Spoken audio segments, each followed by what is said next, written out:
So a lot of my fans or a lot of the people who watch my content, they remember on social media, my Instagram name used to be Ultra MAGA Rico. My whole thing is I wear a red MAGA hat. I'm America first. Trump was initially the first make America great president. Everything he ran on was America first. I ran with Trump because he ran with the country. Not because I'm a Trump fan, but because I'm an America fan. I'm a fan of the promise of the United States. Regardless of how our politicians might pervert it, there are certain grounding morals that our country's framework was built on. That's what I believe in. But this isn't it.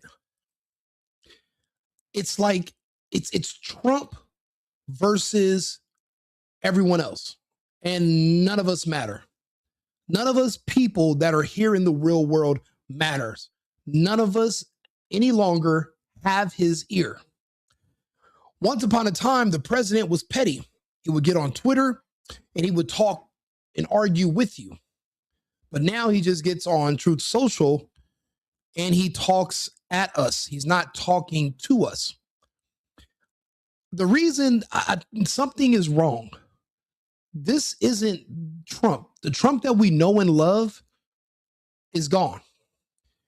Look how baggy his suit is that he's wearing. When have you ever known Trump not to be tailored to a T? Something's wrong.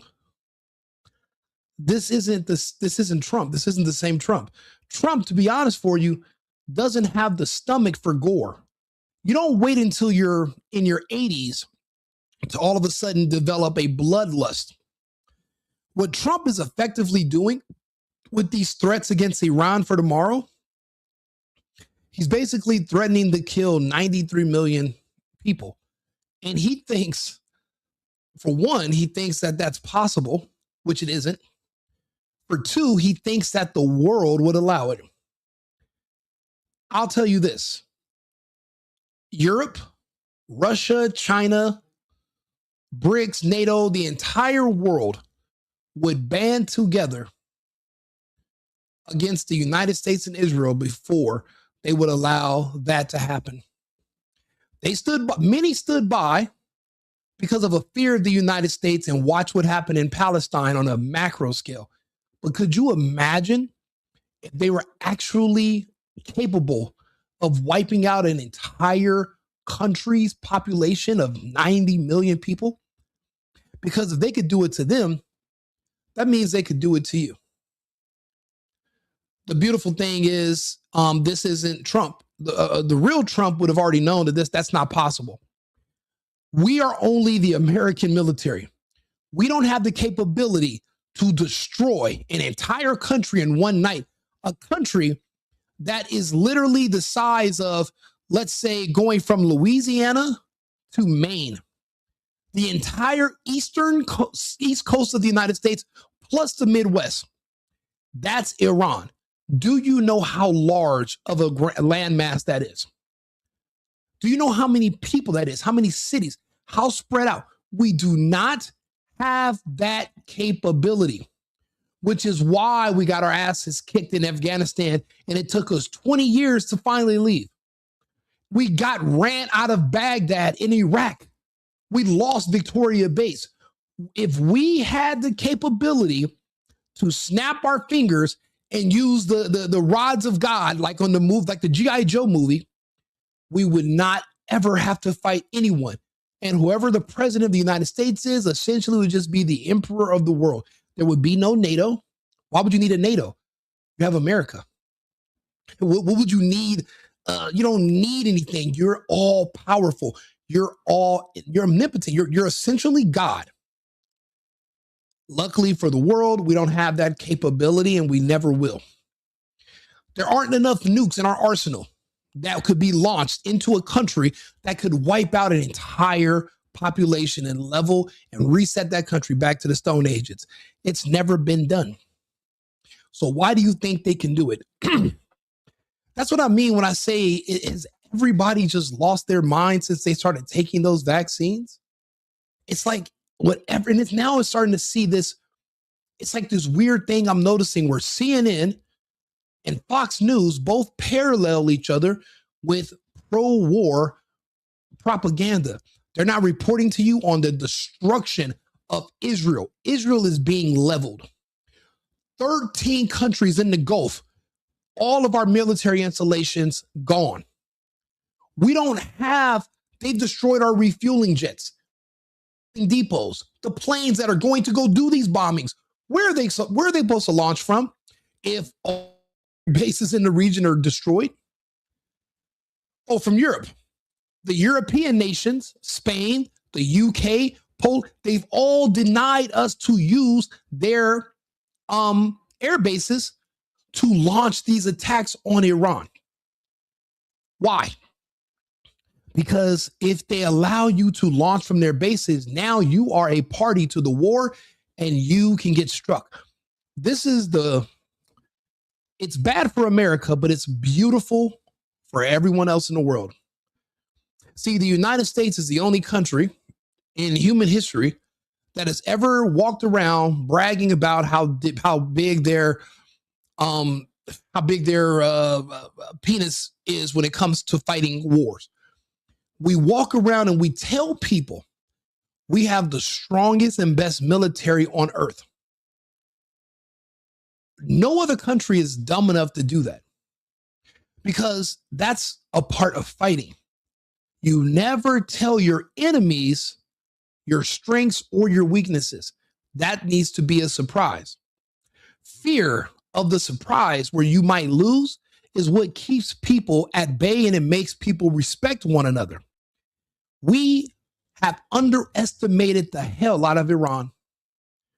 We have no idea what else they have waiting for us, which is why they have not even sent in the expendable ground troops.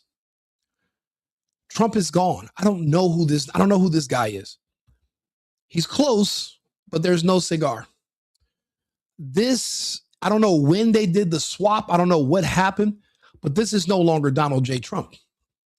Trump never cared to threaten entire civilian populations with murder. Threatening to destroy power plants, bridges, and what would that solve? The missiles will still fly. The Iranian missiles, 40-something thousand of them, don't require electricity in bridges. Their targeting systems are off the grid. They built entire civilizations a mile underground. We're not knocking out anything. One of the only countries dumb enough to build their entire infrastructure where it's openly exposed is the United States, because we have the Pacific and the Atlantic. And the last time that was ever even remotely challenged was Pearl Harbor. And they were still 5 hours away from the mainland in California. These oceans allow us to talk shit, but we don't have to deal with the consequences. But the Europeans do. You can drive from the UK, you can drive from Paris to Tehran. It's land that's connected. You can't do that with the United States. And here we are expecting other people to throw themselves and their population and their futures in harm's way. We're facing a global catastrophe that no one has ever predicted or ever seen, because there's no more fuel allowed to pass through the Strait of Hormuz. And then now they're saying, well, the United States should do a blockade of the Strait so that even the Iranian oil can't get through. Okay, that's dumb, because then that affects your allies. All of Europe is running out of oil. The Chinese, and the Russians are the only ones that are going to have to supply everyone. But if they're your enemy, why are you now pumping them up? The Iranians are making money hand over fist. We have a Panama Canal. We have a Suez Canal. People pay a toll to use these facilities that we own. The Iranians have supremacy of the Strait of Hormuz, and these other countries and these corporations are going to pay their fee to pass. Then who the hell are the Americans to say no? If you don't like the terms of the Iranians that are going to charge you to pass through the strait, then don't pay it and go around. They've destroyed 3 massive oil tankers in the past week. They're not playing in the strait. They have supremacy. They live there. This is not America. This is the Middle East. This is Persia, far, far away from our shores. We only can control our hemisphere from Greenland to Argentina, and barely that. We didn't even do a successful regime change in Venezuela. We just kidnapped the president. It was cool at the, but now I'm starting to regret supporting it because now, well, we're smelling our own BS and we're believing it. The real Trump knows we can't destroy that country's entire civilization in one day. We're not sending boots on the ground. We can't get boots on the ground there. We can't land people anywhere near there. If they can destroy military bases 1,000 miles away, what do you think they can do to people that are setting up and planning an invasion that are only 60 miles away? We don't even know what they have. We don't know what they don't have. All we know is Israel is getting pummeled, hundreds of missiles per day now, and no one's reporting on it. Trump is desperate and he's embarrassed, or whoever this guy is. But this isn't Trump. But let's look at these empty threats because it's not possible. They hit a bridge. Bridges can be rebuilt. It happens. It's the cost of doing business. But also the Iranians, they needed this.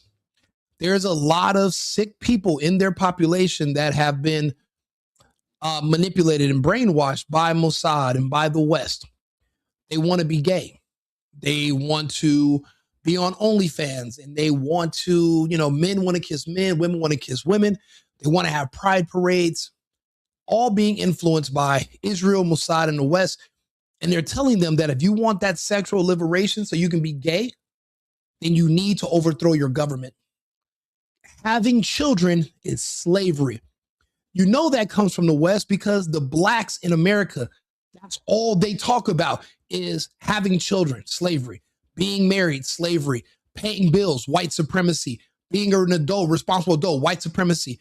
That rhetoric has now overtaken that black culture rhetoric has superseded American culture rhetoric. That is now the culture in America. Our society is dying. We don't have wives anymore. We don't have children.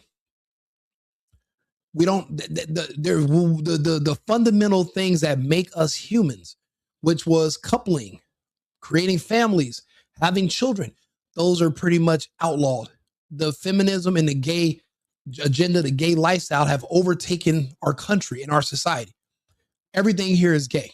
Everything's fake and gay now. Iran is fighting to keep that from their society turning into ours. That's why they're fighting hard.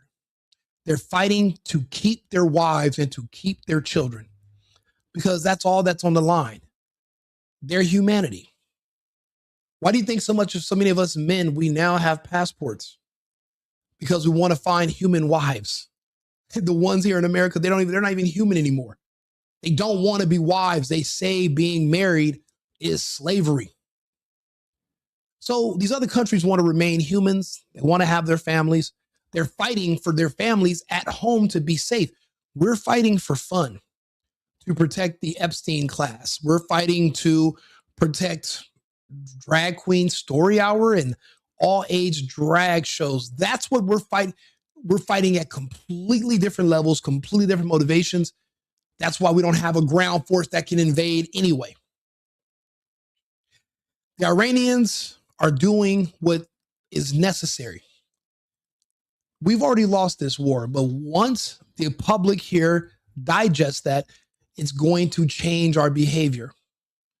I love my country and I'm a patriot, but we need this loss. Too many wins in a row.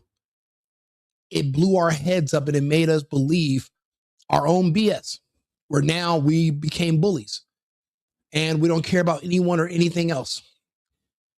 This right here is going to be a rude awakening once the public finds out our president has been over exaggerating our capabilities and who we really are to the world for many years now.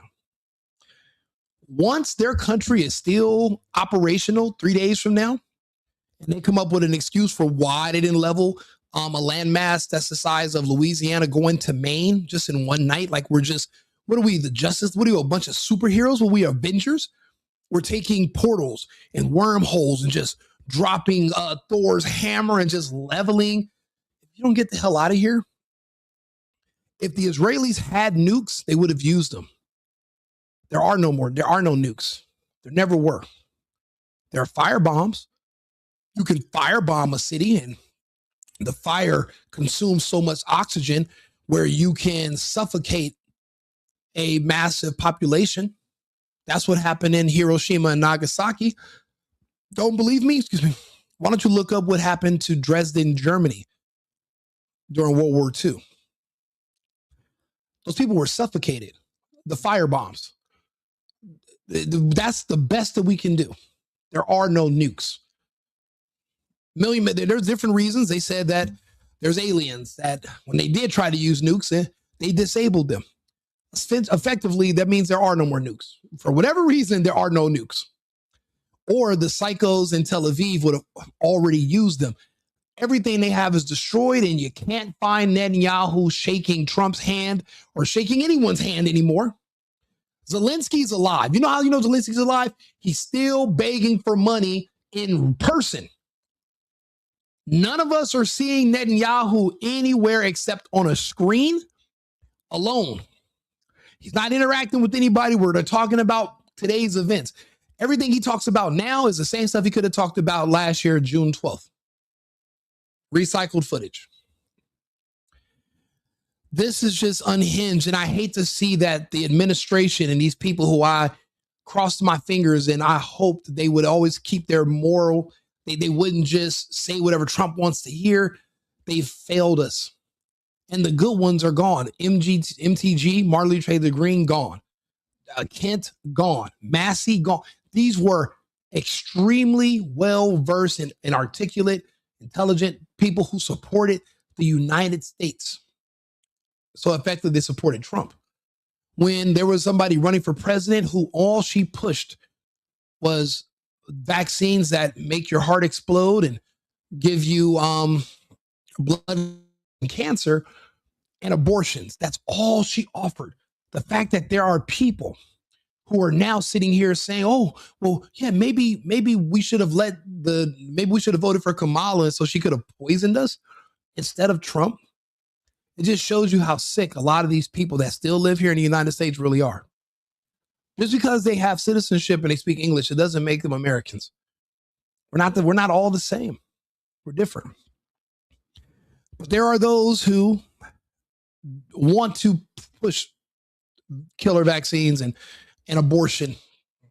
And those are the ones who everyone's assuming are going to win the midterms. Like the public's going to say, we hate Trump starting these wars so much that we're going to vote for the people that literally want to make policies to euthanize us. I don't think the pendulum is swinging that far to the left. Yeah, we don't like what Trump's doing internationally, but he's still knocking it out of the park domestically. I'm watching the rents drop. Like, remember that little ball used to bounce around Walmart? I'm watching the rents fall in the cities that have the highest deportation rates. And I'll be honest, that's just as valuable to me as oil. I'm from Los Angeles. Seeing rents go down, man, I might have to take the bus. I might get on the bus and get a bike. Rents are going down. Gas is going up. I mean, we were under Democrat rule for years. How high was gas?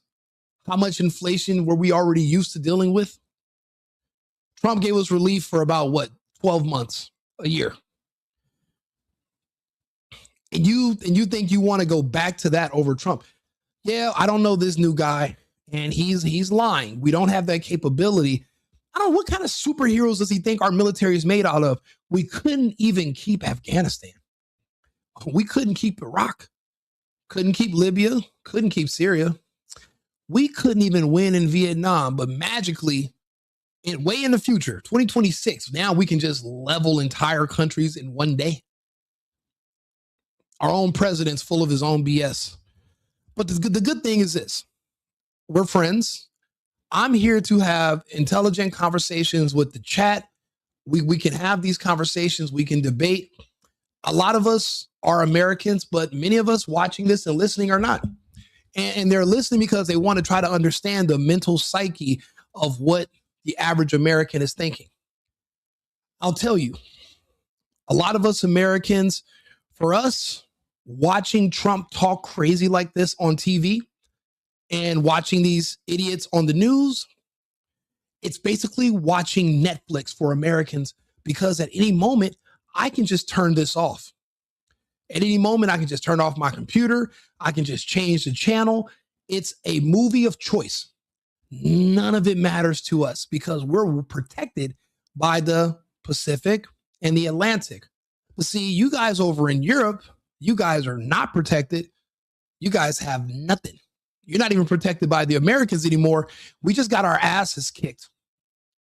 13 countries where we housed our military bases and personnel, missiles, refueling tankers, planes, ammunition dumps, LNG pipelines, are wiped. We've never seen a country that could fight 13 countries at once. Actually, I take that back. Starting in 2022, we watched Russia fight NATO, 30 different countries at once, including the United States, and the Russians fucking wiped us. You know, there was a city called Bakhmut. It's now called Artemovsk. The Russians have something that we don't. It's called the rhetoric. I know this because I used to live in Germany. I speak German. I watch the German news and reporters, and they report on the newest technologies that we don't have. The Russians have it. And when it's over, the Ukrainians will still be their cousins, and it will be called whatever the Russians decide it's called. Same as Bakhmut. They will change the name of Odessa, Kharkiv, Kiev. They will change the names of these cities, and they will all still speak the same language. This whole push for pride parades in the Ukraine and the removal of Russian language and Russian heritage and Russian history from a country that really just stood for the borderlands of Russia. That's all it ever was. You think we watched Russia fight NATO, 30 countries at once. Never seen it done. They successfully did it. Who have we ever fought? We fought the Vietnamese. We lost. We fought the Koreans into a stalemate. Korea's still there. We fought. We killed Saddam Hussein, but what good did that do? We just lost the largest military base in Iraq, which is larger than Vatican City, bombed by locals and militia, and the Iranians completely evacuated, wiped. All the little GCC satellite countries where they make all that oil money that we put those people in charge, smacked, done. Won't be producing oil for a while if the Iranians say they won't. Watching this all happen in real time, how long do you think it's going to take for people to trust to go to Dubai again, or to invest their money in Kuwait or in, name a country in the GCC? These places, the Americans were allowed to put their bases there so that they would be protected. But protected from who? See, they thought that this would stop they assumed foolishly that the American presence there would prevent them from being attacked by Israel. But instead, Israel and the Americans attacked Iran, and Iran, because these are the countries that these attacks are being launched from, well, the Iranians hit them anyway. So basically Iran is doing Israel's dirty work for them. So it's still a win-win for Israel because Israel hates these countries. There's something called the Greater Israel Project. These maniacs, these Judeo-Nazis is what you would call them. That's what they are. If you look at their literature and the amount of hatred they have for everyone and the goyim, I'm a goyim according to them, everybody is, you would understand that that's who they are. That's what they align with. And I'll be honest, I don't see people that went through something being so eager to put other people through what they went through. So that's why we're skeptics. And again, I lived in Germany. I've been to the camps. The stories are different when you're there. Like they tell you one thing here in the United States, heavily edited by who, I wonder. Let's not let those we shall not name, the Erica Kirk class, the Epsteins. The propaganda they tell you in schools, you're raised to believe it. But when you actually travel and you live in these other countries and you speak to people whose grandparents were alive and they tell you the truth. So when you see what's happening in Palestine and what they did, you start to ask a lot of questions, and you start to notice that there's a pattern of behavior. So when someone says it's people are acting like psychopaths and just murderous, there's a pattern of behavior. Until recently, they were never feeling the pain of their decisions. Now they are not able. There is no more Iron Dome. That's a dud. They can't replenish it. So the missiles are getting through. It just shows you how terribly selfish some of these people are that are in that government who would be following Netanyahu to prison. But I guess Netanyahu went to sleep one day, woke up and said, I guess he just decided that he wasn't prison material anymore. And then October 7th began. And as long as there's a conflict in Israel, Netanyahu will never go to jail for corruption. He's supposed to go to jail for corruption. He won't go to jail as long as you can keep this forever war going. But to be honest with you, once the American people are become this disconnected from the American government, well, now we have a problem. And this puts us into a constitutional crisis when our own government goes rogue. We have to reel this in. These threats coming from Trump that we're going to play for you in a second, these threats are about tomorrow. He's threatening to do this in what? Well, let's see here. It's already 8 hours ahead. So we're like 12 hours from now is when these threats are supposed to come true. We don't have the capability. And if he tries, what if they hit us? We don't know if they can. We had an open border for 4 years. They caught thousands of Iranian scientists, men with glasses on from Iran with no children or women in tow, who told us, you don't know my name, but you will. Said it in English. Spoke Farsi, English, French. These are trained, intelligent men. How did they get to Mexico? Did they catch a flight from Tehran to Cancun? What, thousands of them all at once? But we're sitting here talking as if we are basically a country on the moon. We're protected and we're completely safe. But that's not true because of what happened in the past 4 years. We don't know who's here. But also, don't forget, the UK is now claiming they're going to let us do launches from there. And there's a couple other countries. And when these countries are hit, then what? We don't know their total capability. And the Russians are not going to let Iran fall. Neither is the Chinese. They're not going to let Iran fall. They can't. They're bricks. And I swear, if you go watch my old content, I reported and I spelled out everything BRICS stood for, what it meant, how it could potentially be the future. But I said there's no way BRICS can become a thing because, yes, the sanctions were horrible. They want to get around sanctions. Having their economies tied to the U.S. dollar, knowing the U.S. can freeze their money, you're better off just saying, keep the money. I'd rather be broke and start over again. But then Trump won. Faith was restored to the U.S. dollar.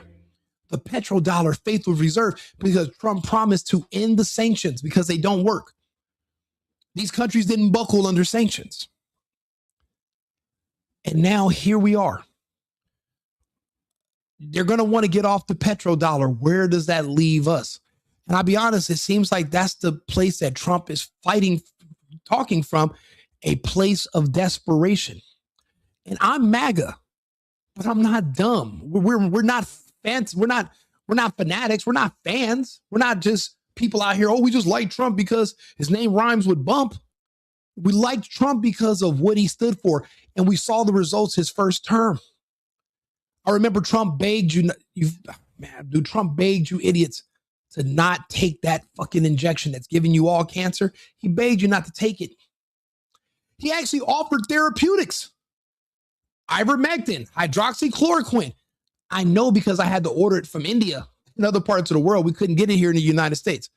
Apparently, whatever those towers causing that electromagnetic radiation exposure sickness, the one that made you lose your sense of taste and smell, the electromagnetic radiation sickness temporarily. But they convinced you that it was some unknown magical virus that came from a bat taking a back swim in some soup. But you believed it and you went out and took these things. But Trump offered you. That's why I said he wasn't completely corrupt. He begged people not to do it. He even said the masks were idiots. People wearing all these masks were dumb. Don't listen to them. He tried. I can remember that. I don't know why us Americans collectively have amnesia, but I remember those days. That was only in 2020. It's like 5 years ago, 6 years ago now. And I remember the early days. So I have faith in Trump, but this is not like him in his character. He's never called for mass violence against anyone. Ever. He believes in deportation. He believes in mass, arresting of criminals in the, basically restoring law and order to lawless cities by just providing National Guard and more police presence to help preserve life. He's never spoke so candidly about killing civilians or anyone. That's why I said this isn't him. I don't know how desperate you must get to change your entire character, unless this is someone else. Well, I'm sorry. I keep talking about it. I don't even want to. I'm embarrassed to play this because I'm a Trumper. I'm literally wearing a MAGA hat as we speak, but I'm going to play it for you anyway because I'm unbiased and I try to be transparent. And then we can have this conversation and I can go through the comments. So let's take a listen. They have till tomorrow. Now we'll see what happens. I can tell you they're negotiating, we think, in good faith. We're going to find out. We're getting the help of some incredible countries that want this to be ended because it affects them also. A lot of people are affected by this, but we're giving them till tomorrow, 8:00 Eastern time. And after that, they're going to have no bridges. They're going to have no power plants. Very little is off limits. Are there certain kinds of civilian targets, though? I'm thinking schools. I don't want to tell you that. I don't want to tell you that. We have a plan because of the power of our military, where every bridge in Iran will be decimated by 12:00 tomorrow night, where every power plant in Iran will be out of business, burning, exploding, and never to be used again. I mean, complete demolition by 12:00. And it'll happen over a period of 4 hours if we wanted to. We don't want that to happen. We may even get involved with helping them rebuild their nation. And you know what? If that's the case, the last thing we want to do is start with power plants, which are among the most expensive things. We're not good at nation building. We never rebuilt Iraq. I have a fun fact for you. The first heart transplant in a human happened in a hospital in Baghdad. There are no hospitals anymore in Baghdad that have that capability any longer. Now, we destroyed that place over 15 to 20 years. Afghanistan was never really developed to begin with. And we never built up Afghanistan. We didn't rebuild Syria. The only place that I can say that the United States did have some successful nation building, but it didn't come, well, okay, Guam is one, Saipan two, I would say Hawaii after World War II, but it was already a state. So I don't know. Where has the Americans went, destroyed everything, and then successfully rebuilt it, put a Wendy's, a Papa John's, and a Coca-Cola factory on every corner? It's never happened. We've never nation built to a country where they're so loving. Now they speak English. They listen to Led Zeppelin, and they're like semi-Americans. There's no such place on earth. That place only exists in our imaginations as Americans, because we are not just mentally, but we're physically disconnected from the world. The United States is just as disconnected from the rest of the world as California is disconnected from the rest of the country. Completely different places. You don't even know California is a part of the United States. Effectively, they're not. California, Oregon, Washington State, America, where? They don't even follow federal laws. Completely disconnected from the East Coast. If you're in the East Coast or you're in the South or the Midwest, you can drive cities and you're in America.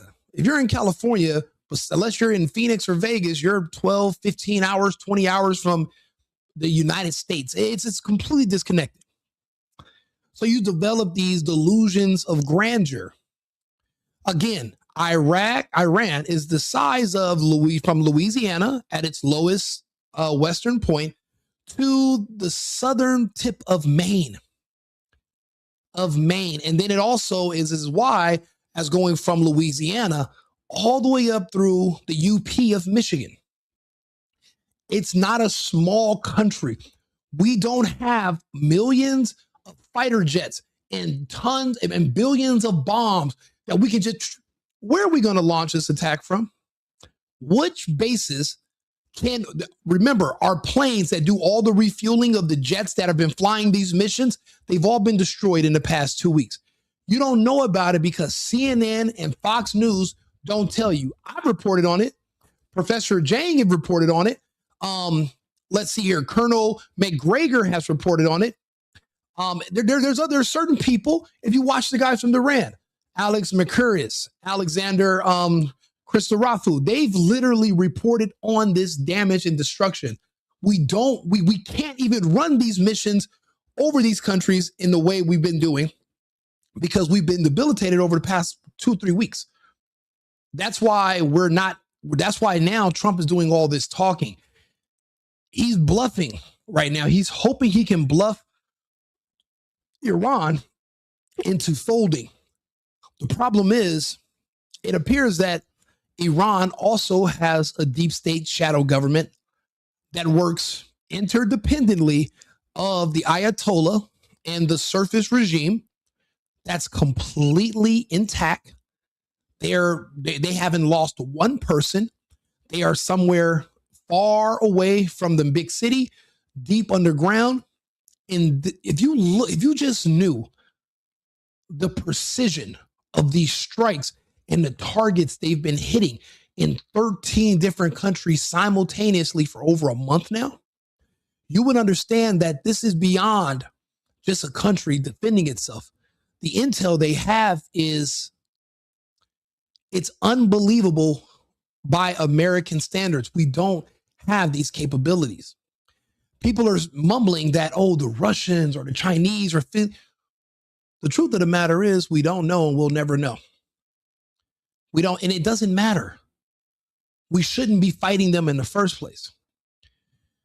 We have, as Americans, we have fatigue, but as humans, we're done. There's nothing worth fighting for anymore. We have the internet. We have the internet. We all know that you can fit the entire population of the world inside of Texas. It would basically just be just as densely populated as New York. That means there are enough space, enough resources for everybody. So what are we fighting for? We're fighting for a handful of people to stay out of prison, to keep their wealth, and to avoid justice. And they're hoping there's like not a mob rule takeover. You know, some people have their lust for power, but it's not like any of us are being threatened here in the United States by anyone. The only threat we have against us is coming from the country that is that little small one that was created back in 49. That's the only country threatening us. You know they're threatening us because they have a doctrine called the Samson doctrine, you know, where they already have allegedly they have one, but that's only if you believe in nukes, which I don't. There are no nukes. To watch him talk about this and talk about their bridges, their power plants, do you think these people are that dumb? They knew the United States was eventually going to invade them and attack them 20 plus years ago. They didn't build their power plants on the surface. They didn't put their infrastructure on the surface. It's underground. Why do you think he keeps coming out and saying, yeah, we're negotiating, we're beating them and destroyed, but all these other countries are taking a beating to hell every single day, to the point where our news stations won't even report on them. It's so embarrassing. And it completely contradicts what Trump is saying, showing a disconnection between him and reality.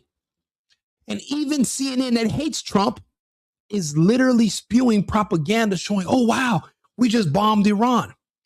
Iran just hit 13 countries at the same time in one day. They took out our long-range missile detection system that was literally a top secret installation. They removed it. There is no more 17 minutes where you're given a heads up that there are missiles on their way to you. Those are all gone. There's no more detection systems, and there's no rebuilding these things. Iran's already facing Armageddon because of these threats from the United States anyway. And if they do a ceasefire, all that's going to do is just do what the Americans and the Israelis did a year ago. Give them more time to regroup, replenish, restocks, and hit them again. You know, you gotta, what do they say in life? You have to learn from the mistakes of others. Remember the what was it, the Maidan 1 and Maidan 2 in Russia, where the all of NATO made these agreements with Russia, and they eventually came out. The prime minister of Germany came out and said, we were never going to honor those agreements we made with the Russians. We were just trying to buy time so we could build up our militaries in the Ukraine. Literally lied and stabbed the Russians in the back. Why would anybody trust the West again? After with our history of lies and deceit, it'd be foolish. Iran, they can't stop. I don't care what you do to the surface of that country. The people who are in charge are underneath. And what if it's not people? What if they already have an AI running their system? Because the laser precision of their strikes lately, if you only knew the infrastructure that they've been targeting. They hit a place, it's Dimona in Israel. But then they also hit a facility 100 miles away, which was a top secret underground base where they kept a lot of their generals and their classified plans. A place that was never even officially listed as an Israeli installation. That place is gone now. How did Iran know to strike there? It's not like they're just hitting targets like when you're playing a video game and you're shooting. No, there's something else going on. And I don't think they're going to stop. They can't stop. Because if they do stop, well, then their country will be divided up into territories. It'll be destroyed. The men will lose their families. They'll lose their wives. They'll lose their children. They will lose their entire society. To what has Israel in the West? What have they done? They've pushed the gay agenda. Everyone's a feminist or gay. We have no more families. There's no more marriages. That's what's awaiting any of the countries that follow in our footsteps. Just go ask those in the UK. We're literally, it's up to the people individually. We're begging for morality laws to be re-implemented to keep women from literally destroying themselves on the internet. We're begging for those laws to come. They have those laws in Iran. That's why those people still get married and have families, and we don't. They're fighting to keep their society away from us. And all we're asking in the United States is for us to leave these other societies alone and focus on America. We got what we need. We don't need to import anything anymore. So I ask the question again, what are we fighting for? What are we fighting to conserve? What are we fighting to protect? Again, drag queen story hour, all age drag shows, child mutilation surgery for 8-year-olds, removing body parts, convincing kids that are autistic due to vaccine damage that you're actually not autistic. Maybe you're just trans. Maybe you're just gay. So you think I'm supposed to go fight in another part of the world against people that have families that are conservative and normal humans. And you want me to go over there and try to destroy them in the name of protecting the mentally ill masses that are literally growing and surrounding me and my family here in the United States? It doesn't make sense. The soldiers understand that, which is why they're sabotaging the aircraft carriers that are going to the Gulf, and they're having to turn around and leave. Also, Iran is hitting them. Remember, we're only fighting Iran right now publicly. What do you think Russia and Wagner are going to do if we ever thought that there was going to be a successful ground invasion? You don't think the Russians, the Chechens, those strong battle-trained soldiers that have been smacking the Ukrainians, 3 NATO armies they destroyed, those battle-tested men, you don't think they can put on Iranian uniforms and do the same thing Americans and NATO did in the Ukraine and just put on uniforms and fight on their behalf? Why do you want to fight them? Why do you want to fight them? Those are actual men. They're not confused with their sexuality. Those are actual men with wives and children. Why would you, a gay layman who's confused about life, nothing to live for, why do you think you stand a snowball's chance in hell fighting against actual men? And why am I the only one doing the math? All this information is available, but you're watching reality TV. I ask you to like this video, share the video so I can talk to your friends and family members as well, but also subscribe to my channel. I'm an America First person, Rico Limbaugh. If you're watching this, come over to YouTube, Rico Limbaugh on YouTube. I'm an America First, but that also means I have to put Americans first, individuals. Trump is just another American. I'm not going to let one person put so many of us at risk. This one move, if we lose the strait or if they get boxed in too much, it'll literally starve the world of oil that they need, and it'll set back the economy for years. I need the economy to flourish. I own businesses. I have a life. So one American's idiotic bad moves can affect my bottom line. I can't have that. So I'm trying to help us protect Americans from ourselves right now. We are the only ones we have to worry about. Now, I'm a Trump person. He's batting a 400 domestically. But when it comes to this, where Israel tells you what to jump and you say how high because you want access to their technology, fine. But we got to let some of it go. I know everybody wants access to Epstein's technology. And I'm not saying that to bullshit you. Epstein invented the looking glass technology. Essentially, he created something called genetic algorithms. They were looking for patterns in nature.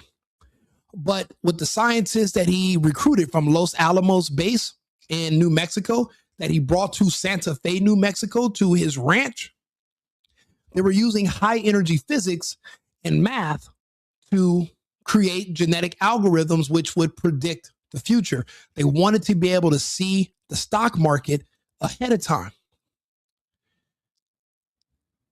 Then all of a sudden, 10 years later, a complete blackout of what they were researching and what their progress were. He was able to start winning the lottery. And people are saying maybe there was just corruption. Maybe he just paid off.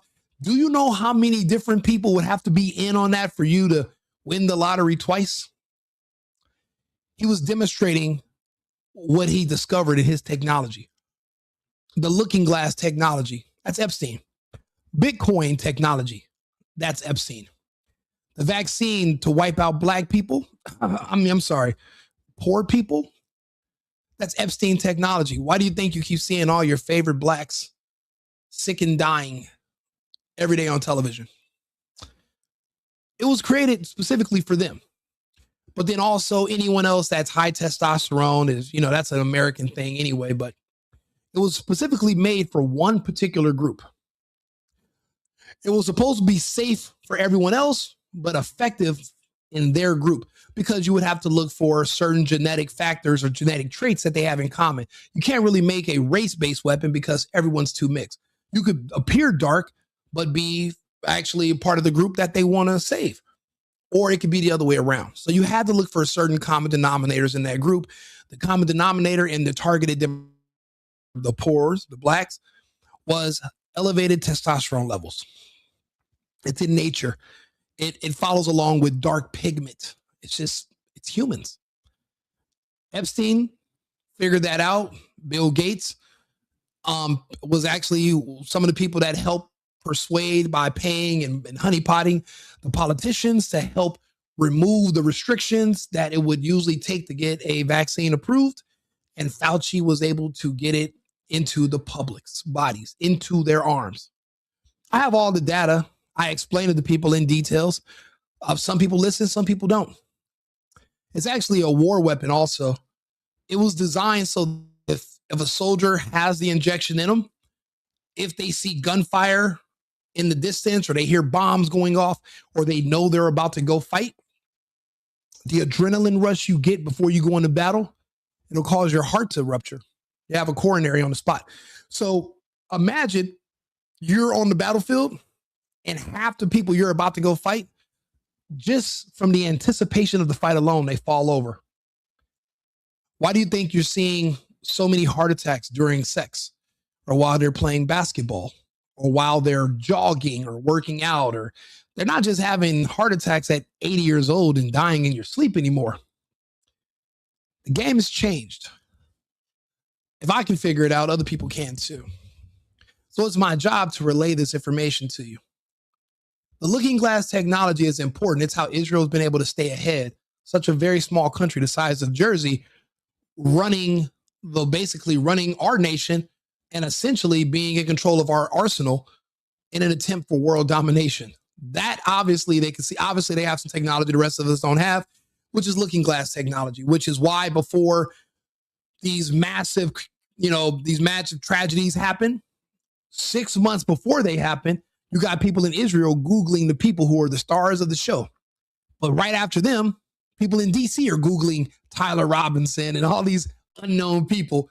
Months before these events happen, they're being Googled because Google keeps track of certain searches that you can see, Google searches, and you can see where they're coming from. Israel and DC, they share information with us. But at what point, because we don't have the looking glass technology here, at what point can they just fabricate certain information, feed it to us, and we act on impulse? Or how many times does that happen? Did they feed us information about an imminent attack from Iran, and that's why Trump was so confident and so comfortable attacking them on behalf of Israel? That's more likely than, we were just going to try to randomly get a regime change out of the blue for no reason when they're not even threatening us. If you don't believe what I'm saying, go watch my previous videos. Watch his Steve Bannon interview. I believe it's at the 17-minute mark. There's certain markers you can see where he talks about what he was doing in Los Alamos. He talks about the genetic algorithms. He talks about how the fact that they were actually trying to study the part of physics and science that's a gray area, that's the unknown. He said there are certain aspects of life and of reality that we don't understand. He brought in and recruited the scientists from the Manhattan Project, which was discontinued in 93 or 91 after the fall of the Soviet Union because, well, we don't need to make nukes anymore. The Soviets are gone. He recruited them to study these areas of science and physics. He briefs, so he talks about it, but you have to watch those Epstein interviews. The reason they dilute you with all the kids' sex stuff is because they don't want you to think about, well, what was the technology that he was working on with Maxwell and these other people? You know, Maxwell, before she was an accused pimp pedophile lady, she worked for a company that essentially owned the oceans. And she used to operate underwater vehicles. These are highly intelligent educated researchers and scientists, physicists, mathematicians. But somebody above them wanted their technology, wanted their work, and wanted them out of the way. All because we want access to that all because we want access, we want to be able to temporarily see the future. We're literally risking destroying the global economy. I mean, in that case, we're better off just rolling the dice and just letting whatever's going to happen. Seeing the future cannot be that important that we are risking all of this. Maybe I would have said something different a month ago. I didn't know things could get this bad this fast. And Trump's going to be president for 3 more years, God willing. We need to rein him in, bring him back home. He's in the clouds right now. But having access to technology where you can see the future, or if you think you can see the future, it's invaluable because you can also predict your own mortality too. You know when someone's going to try to kill you. You know when someone's going to do something to you. But, the problem is when you're being spoon-fed information, you always have to ask who's holding the spoon. Right now, we know which country, and, the guy who used to hold the spoon, he's gone. You might not want to believe it, but there's no more nets and there's no more Yahoo drinks. That's over. So where do we go from here? Do we let him write a check that our asses can't cash here in the United States? We're disconnected from him. I just want him to come back home and focus on us and focus on our country. This isn't it. And bridges. You saw the bridge one. We were very close to a deal. And then I got a call from Mr. Witkoff, Mr. Kushner, and JD saying, I think they're breaking the deal. I said, tell them that's okay. Don't worry about it. But tell them to look out their window and watch. And within 45 minutes, I gave the order to knock out the biggest bridge. I gave the order, knock out the biggest bridge in, I believe, the Middle East, but the biggest bridge. Nobody gives a damn about a bridge. Trump, their population size is still 93 million. Bridges can be rebuilt. We have companies. They have companies. You know how much concrete people in the Middle East pour? That can be repaired. You can hit as many bridges as you think you can. They're still going to keep bombing Israel. They're still going to blow up our infrastructure. And if they hit those desalination plants, there's only 5 of them in Israel. Israel has 5 desalination plants that basically what they do, they pull in water from the oceans or from, nearby bodies of water that have salt water. And they use like mitosis or whatever. And they have these huge machines and they purify the water to remove the salt. And that's how they're able to supply drinking water to these desert populations where people should not live. These are not places where there's natural water for people to drink. So technically humans should not live there. It's like building a city in a desert. Iran has not hit those plants yet. They could. What do you think is going to happen tomorrow if they try to blow up another power plant? Or what are you going to do? Hit 100 power plants, even underground ones, in one launching from where? These other countries are not going to allow you to launch these planes. Planes they can't just run without fuel. Where are you? We don't have it. We're not able to do it. It's a lie. So he's bluffing right now, hoping by tomorrow they're going to flinch. I bet you he doesn't sleep tonight. He's waiting to see what the last card on the river is going to be. Iran has already went all in. There is no bluffing for them. They're all in. I'll be honest with you. You think Iran is alone being all in? So is Spain. So is France. France called today for a coalition of countries to oppose the United States. What do they tell you? What do we all know? The friend of my friend is my enemy. That means if France is looking for a coalition to stop the United States and Israel, well, now you're on the same side as Iran and Russia and China. So what that means is that you're at risk of also leaving NATO abruptly and joining BRICS to isolate the United States, to neuter us. This is a slippery slope. The Spanish were the first. Then the British, Keir Starmer, we're not going to allow you to launch from our bases. But now the United States has pressured them. They said, we'll allow you. But France and the rest of Western Europe said no. The other bases have been smacked. There is no landing planes or launching planes from there. The Turks are not going to allow you to do it. Where are you planning on getting all these places where you can just launch these magical, amazing, country-destroying attacks? We're not the Avengers. You can't just level entire cities with a thought. It's not possible. And there are no nukes to drop, or they would have dropped by now. He's bluffing. And then they can pretend like they hit a bunch of these places, but when you find out that country's population is still 93 million, well, then you got to say, okay, my president's a liar, or maybe he's just misinformed. What do they say? It's drinking the Kool-Aid. He's listening to Kushner. He's listening to Zionists, convincing him what to think and what to believe about the world.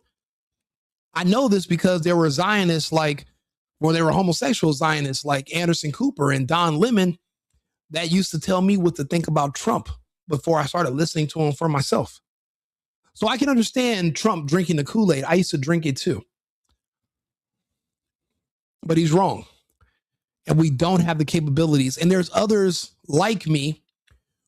We're not just speaking to just anyone. Right now there's going to be thousands of people that are going to watch this. And I appreciate all the new followers and people that are sharing. Thank you. But we have to talk to each other eventually. We can't allow this to happen around us. We're still conservatives, and we're still going to be on the right. We're never going to say, okay, I'm so upset with what Trump is doing. I'm going to go support child sex mutilation and drag queen story hour and all the gay kids and trans. It's never going to get that bad. But we have to literally stick to what we believe in and what we support in our own agenda. An America first, an Americans first agenda. We'll finish off the rest he had to say. Actually, let's go through some of the comments. What did Iran do to America? I'm Canadian and I'm all about sovereignty. Why not leave Iran and countries alone? The U.S. got run by an empire. Be honest, you are absolutely 1,000% correct. Unfortunately, though, you are Canadian. The Canadians were handed over to the globalists. Under Trudeau, you guys have lost your sovereignty. Your country has already been divided up. The globalists have brought in the North Africans and the Muslims, and they've divided up your country between the Chinese and other groups. You're the Canadians. If you're a native Canadian, if you're white, you're pretty much going extinct. And then that's it.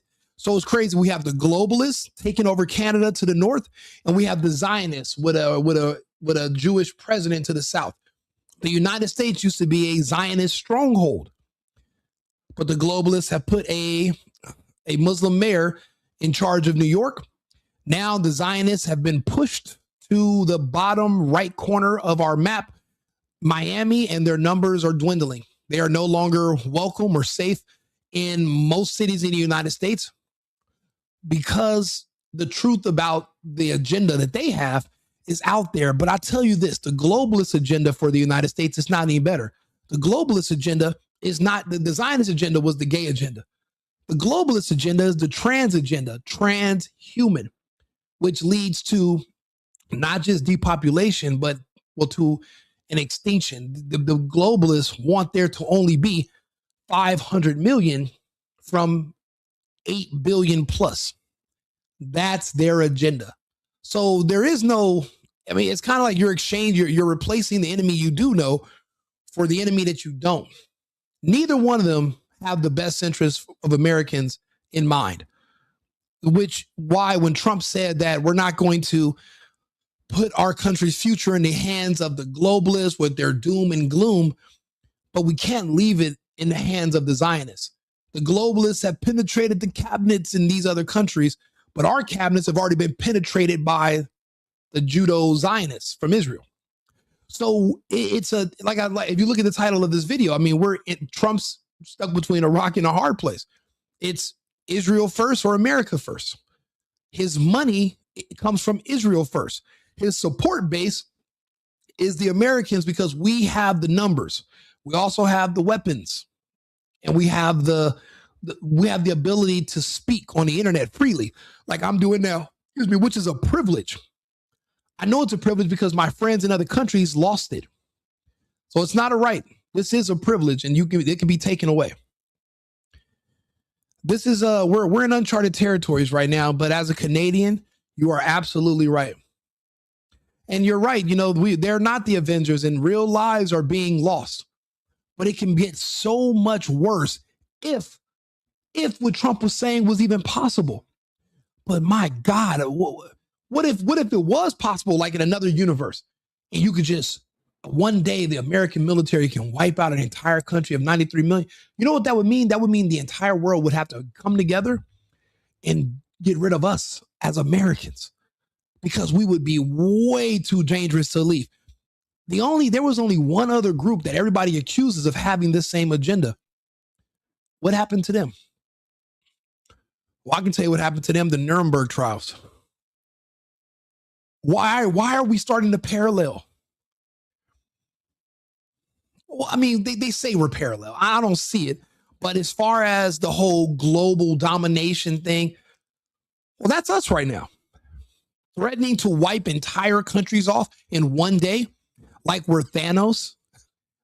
So what is Trump going to put on the glove, dye his skin purple, and then get dropped off in the middle of the Persian Gulf and just snap his finger and boom, 93 million people gone, cities turned to dust? We can barely turn a parking lot into a parking lot. Have you noticed all the potholes?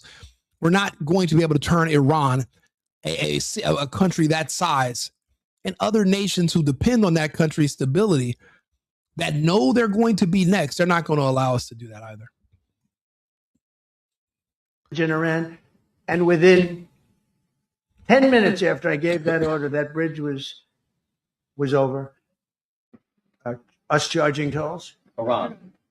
What about us charging tolls? Is that something you're considering? I'd rather do that than let them have them, right? Why shouldn't we? We're the winner. We won. Okay. We know, what does winning look like? Because we lost. We lost it all. Sanosi says that I saw in Europe that it is the United States that finance all that finance all European neo-Nazis, even in Ukraine. All Ukrainian neo-Nazis have been financed by the United States. That is an absolute fact. They're called the Banderites. They are in the Ukraine, and they are literally the remnants that are the leftovers from the Reich that escaped the Nuremberg trials, and they went east. And they went into the Ukraine. They're really, that's where they are. And it's crazy, as an American, they would use they would call people Nazis as a slur, but then they will simultaneously put a Ukrainian flag in their bio.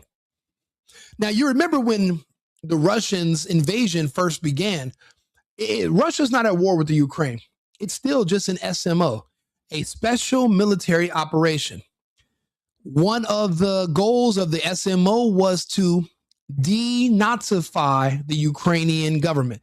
What that means is that remove all neo-Nazi elements from the Ukrainian government, because apparently the neo-Nazis don't see the Russians as being their own people, as being Aryans. They don't see them that way.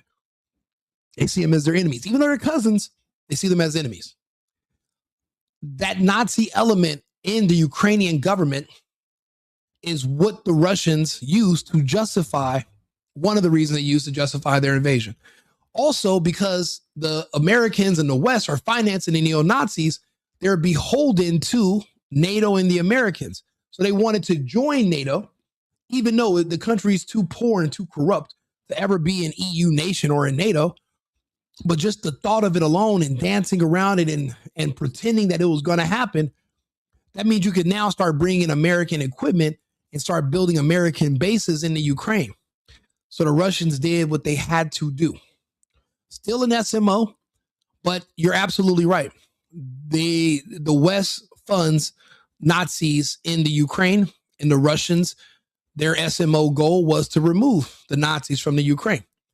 And the Russians have all but succeeded.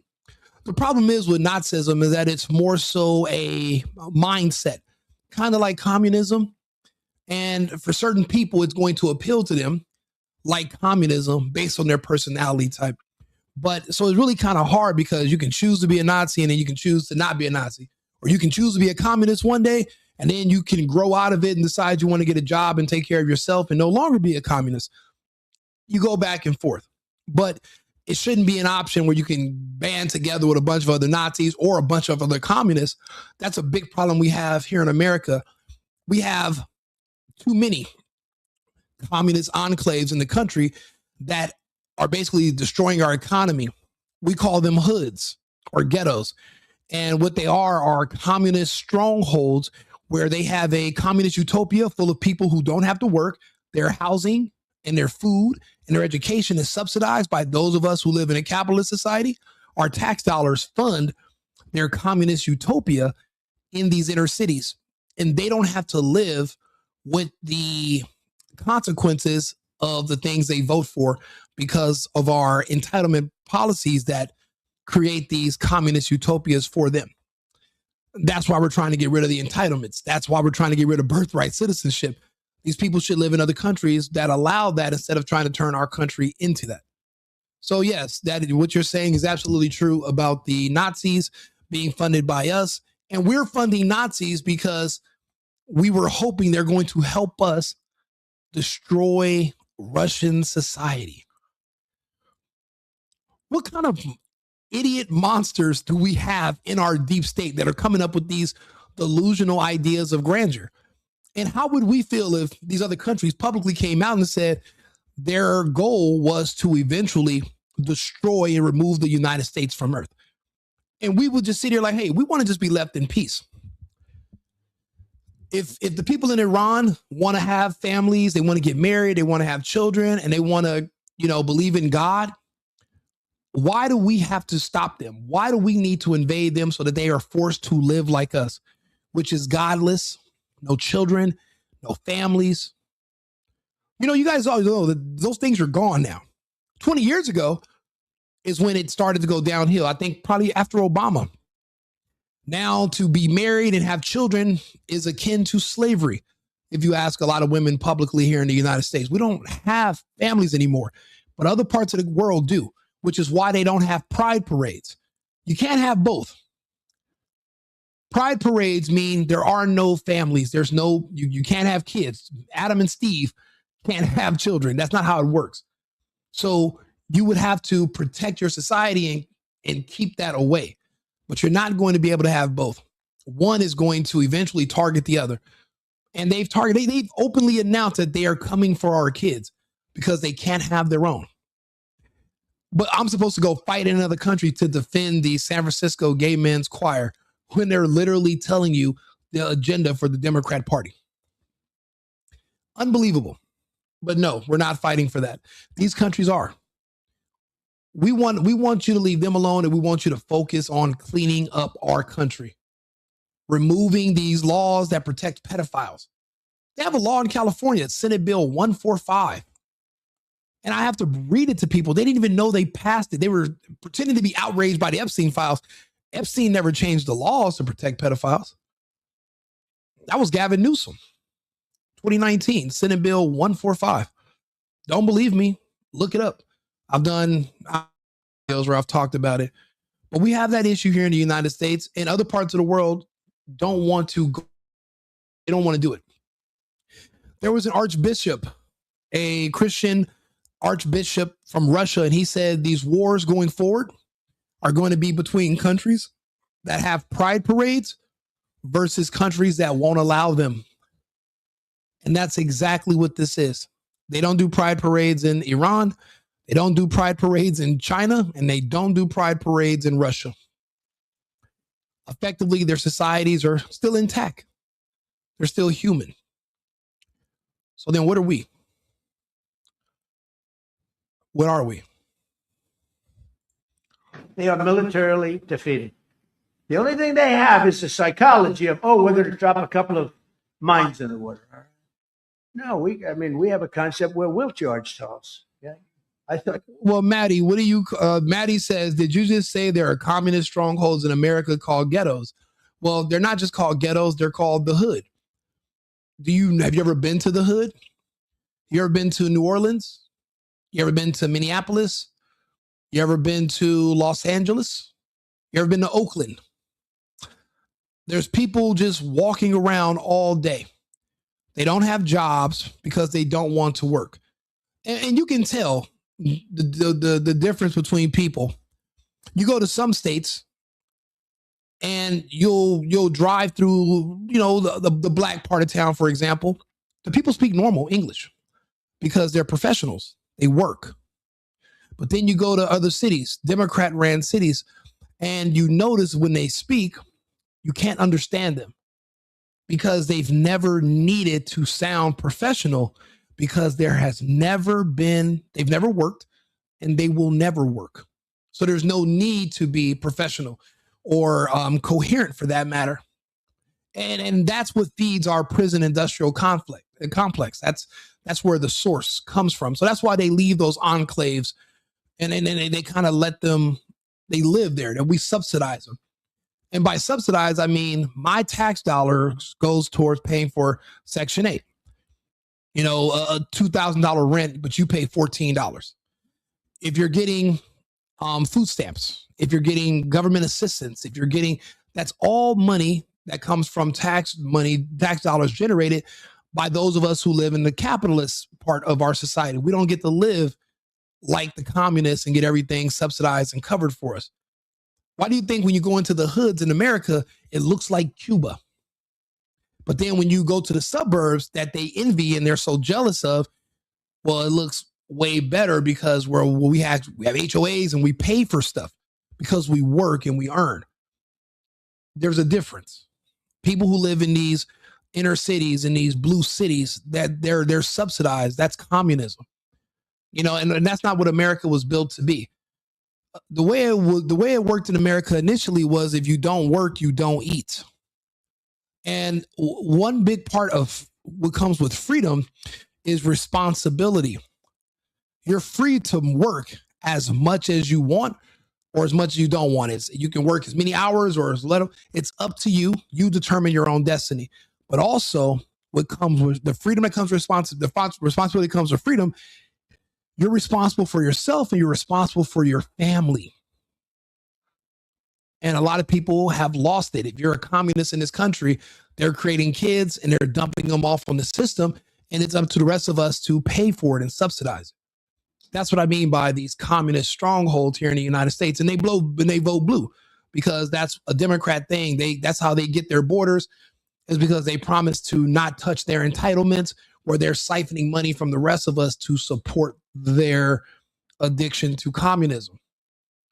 And eventually it's going to have to be starved out because eventually we're not going to want to keep paying for that, because what is it producing? The worst elements of our society. You're paying for people who eventually are going to grow up and try to rob and kill you. That's how it goes. Unfortunately, that's our system here. And it has to change. And we have 50 years of case study, integration, 64? And we figured out the forced integration doesn't work. So people self-segregate. And it turns out the communists segregate themselves into the inner cities, while the rest of us have portions of our earnings taken away from us, which is redistributed back to them, but also to the Somalian scammers, the Mexican scammers, the healthcare scammers, the hospice scammers. Everybody's getting a piece of what we generate. And we're eventually tired of it now, but we're going to collectively be tired of it, and we're going to push back against it soon. So that's what I mean when I say that. Your question would have been more accurate if you said us. Go ahead.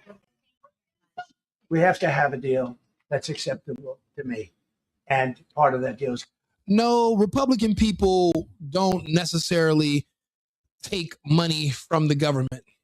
It's not. That's, you want the people that take money from the government, they want more taxes because that means more for their entitlements. When you're voting Republican, you're voting against that. That's how it works. So the answer to your question, no.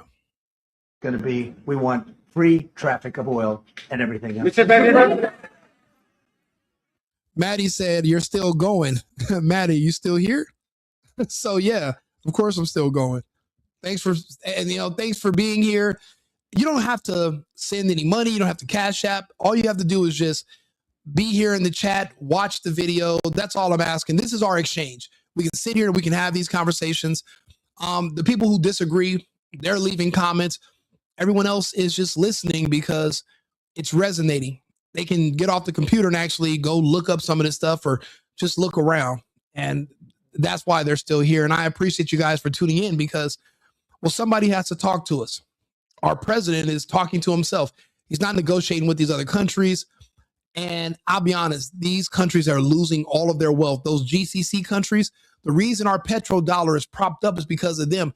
I don't know what this means for the petrodollar. I don't necessarily understand how it can survive if this goes any further. Everything for us is relatively cheap here in the United States. When I used to live in Europe, we used to pay $9 a liter of gas when gas was only $1.87 a gallon in the United States because of the petrodollar. If we lose the petrodollar because the countries that you buy their oil using the American dollar are now gone, well, then you're going to have to buy oil in rubies or the Iranian, whatever they're charging, whatever currency they're going to use, or it might be the petro yuan. Then what does that mean for the United States? Now, luckily for me, I have an evacuation point. I have another country I live in, so I can leave. But everyone else here in the United States, for the most part, they speak one language. They've never left this country. They wouldn't be able to survive anywhere else. And it's going to be such a fall from grace that it'll be chaos over here. When we've seen riots, we've seen it. We know it can happen. But do you know how happy they're going to be to just blame Trump for everything? That's why I'm saying, because of this man's hubris, they more so want to just embarrass Trump by any means necessary. And if that means you and your family and your children are going to have to deal with the consequences, then so be it. They want you to hate Trump because they never want a nationalist president to ever run again. They never want you to vote for an America First president again.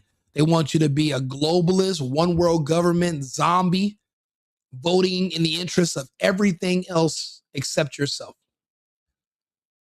And I'll be honest with you. I mean, I see a couple of people that I thought were on the right side of history falling in line with some of this rhetoric. And it's weird. It's like, there's got to be things you disagree with. You can't just go along with every single thing.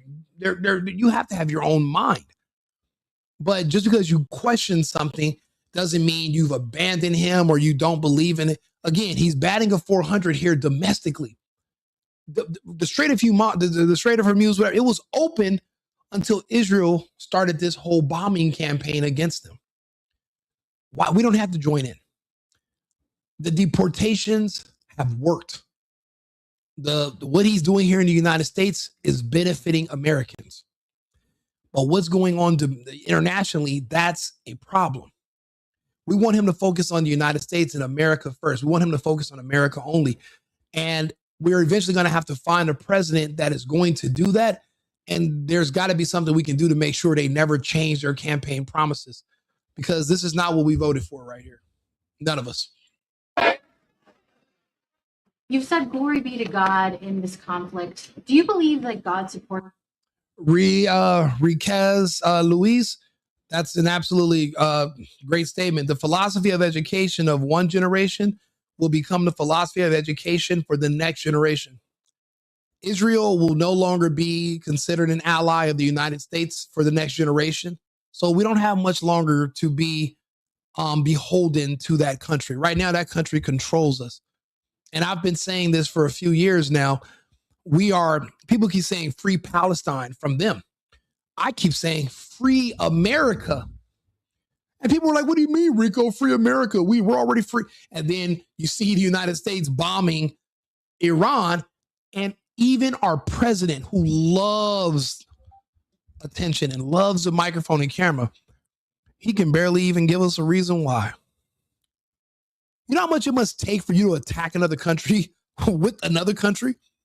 We've never done that before since, I guess, World War II. We've never had another country and we came together and just started hitting another country. Unheard of.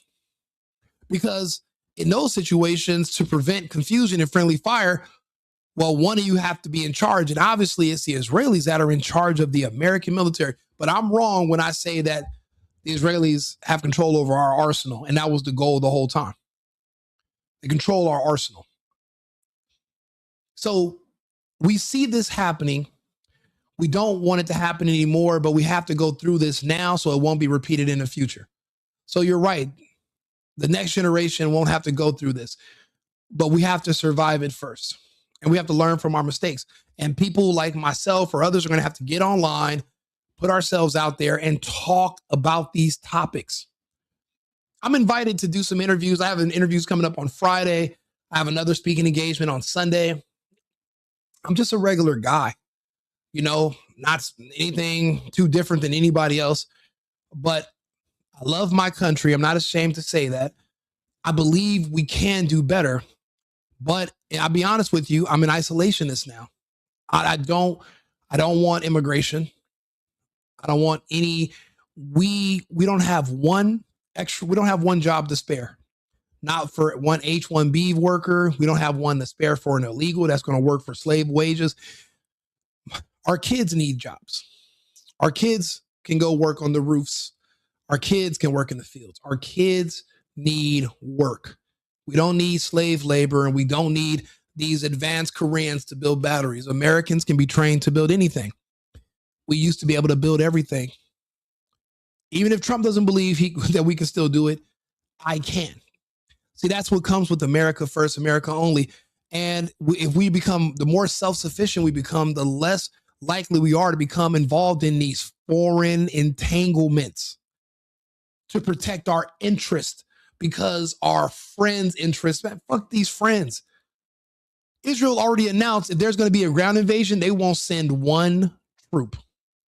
But this is your war, but you're not going to send your troops with ours. But I'm supposed to respect you. I'm supposed to feel sorry for you. Never.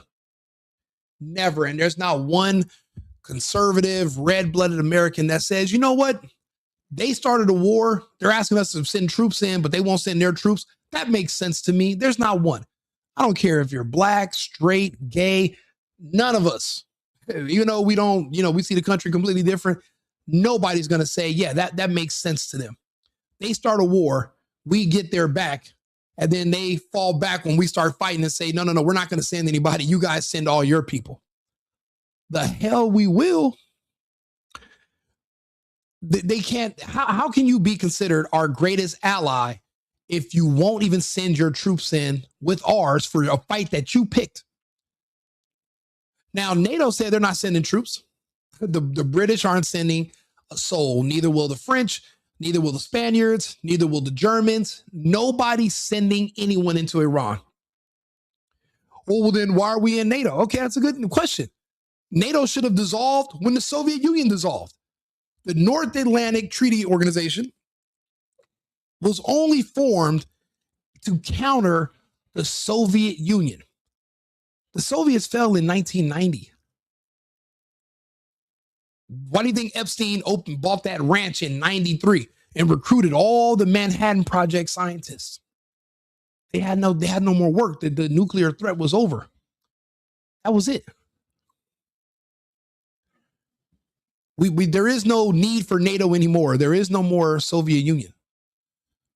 So now they're just trying to find a reason to keep NATO around. I remember what was it? 15 years ago, Putin asked Bill Clinton, hey, can Russia join NATO? We want to, be in there with the framework so we can, protect each other. We're all in Europe. We're all connected by land masses. At first, they were going to let Russia join NATO. But if Russia joins NATO, who's going to be the boogeyman you're going to use to scam tax dollars out of the coffers of these countries' populations? Because you're going to need a boogeyman to say, hey, we need money for military, we need money for defense. If not, man, big bad Russia's going to come over here and just start, kicking ass and blowing up stuff and taking stuff. So they have to keep their boogeyman around. Trump was doing so good. He started something called the Board of Peace. The Russians put up $1 billion and they said, we want to join the Board of Peace with other countries. That way we can negotiate agreements and no more war. And then Israel doesn't like the sound of no more war and attack Iran. Now nobody talks about Trump's Board of Peace anymore. Even he sounds like a maniac. He sounds like Pete Hegseth is a puppet master and talking out of his mouth. And don't get me wrong, you need a Pete Hegseth. You need a man that's going to make tough decisions and not going to be emotional or weak. We had years of men dressed as women running our military, embarrassing as hell. But we had to, swing the other way now. Now we had to go far the other direction.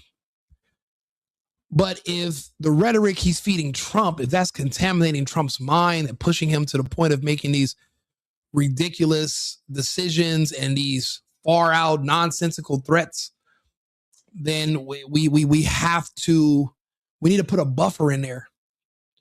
We got to separate these two if this is what it's going to cause, because it's either put up or shut up tomorrow.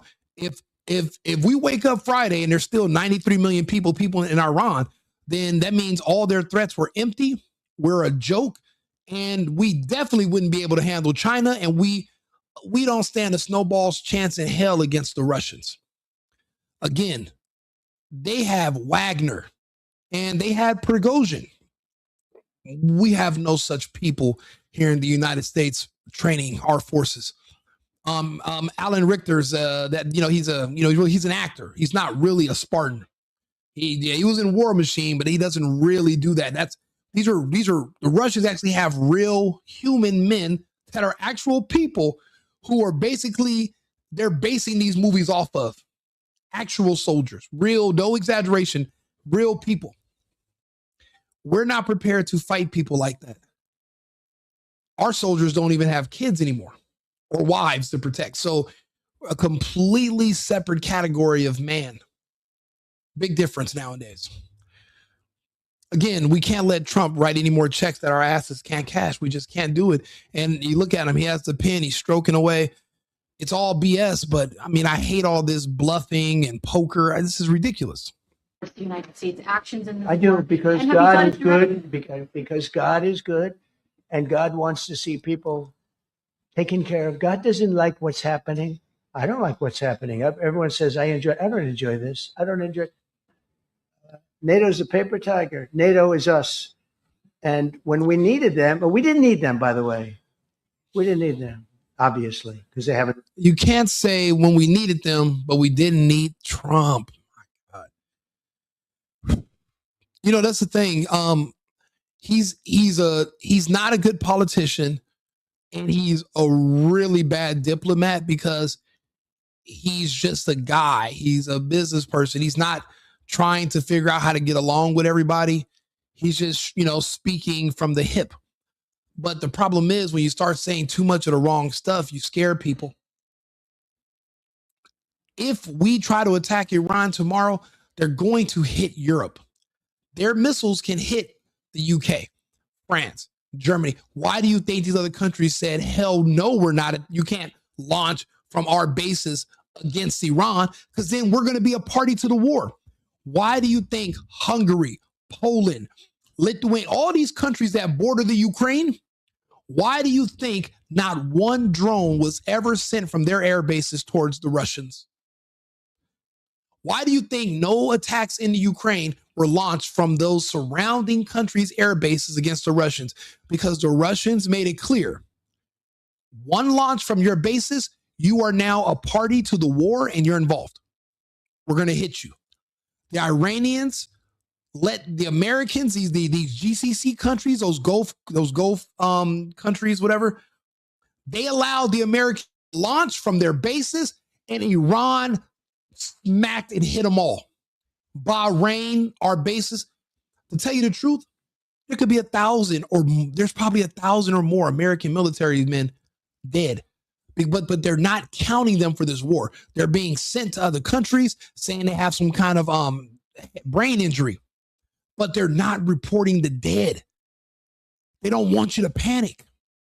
That means you should panic when they're lying about that. They made it a law in Israel. You can't even talk about how many people are dead, and they're arresting people for sharing footage of the attacks and the damage the next day. Eventually, it's going to come out. So if you know this is eventually going to come out, why are you trying to stop it now? It seems like it's like they need this to go on a little bit longer, and that scares me. What are they trying to do? And I mean, it's anybody's guess. It's just as good as mine. But I'll be honest, I don't think that they know. I don't think they were planning for this. I don't think Trump knew they were going to hit back. And I thought Trump probably thought, hey, if I say ceasefire, they're going to say, please. But they said, we don't want a ceasefire. Kill us all. If you can do it, do it. I don't care anymore. You're not going to threaten us. You're not going to every couple of years come around here threatening me and sending all these messages. Just get it over with. Do what you're going to do. Do your big one. We're going to do the same. That's when you back someone into a corner. That's a dangerous person. That's a dangerous country. They're fighting for their survival. We're fighting for fun. This isn't even an existential threat to the United States. We have oceans to protect us. We don't even have Patriot missile batteries down our coastline. We couldn't stop anything if somebody came here. We wouldn't. With what? With what? Imaginary space lasers and all this imaginary stuff you think you heard that we have? We don't have it. We don't. It's all make believe. You think the Starship Enterprise is going to pull up and drop some tachyon bombs on fucking and Islamabad and Tehran? Get the hell out of here. That's all just movie magic and make believe. In the real world, you're going to have to put boots, and there's going to have to actually be men, actual men, not gay men, not confused men, not men that might want to be women or might not want to be women. You're going to need actual men that are married with children to get into your ranks who want to fight to defend them. We don't have that. We don't. That's why I'm saying all of this is nonsense. And he's right. NATO is a paper tiger. We had our teeth removed. We gave all of our teeth to the Ukraine, and the Russians destroyed the teeth. Now we don't have anything to fight with. NATO was demilitarized in the Ukraine. Like, I did videos where they were screaming, give us the leopards, give us the panthers, send all the tanks. And then you see the tanks turn to smoke to the point where they started asking the Ukrainians to don't use the tanks anymore, because when people find out how ineffective they are against the Russians, no one's going to want to buy them because they don't work. And they were starting to embarrass them. They are a paper tiger. There is no more NATO. So then they're not coming here to help you fight because there really is no threat to the America. So what are they helping? So you want all of NATO to bow down to Israel as well? No. Helped at all. Just the opposite. They've actually gone out of their way not to help. They didn't even want to give us landing strips. Think of it. And it's not just NATO. You know who else didn't help us? South Korea didn't help us. You know who else did? I don't know. You really couldn't call me a Nazi just because, well, I'm not a socialist, but I am a nationalist. And I'll be honest, I speak German. So I would watch the speeches.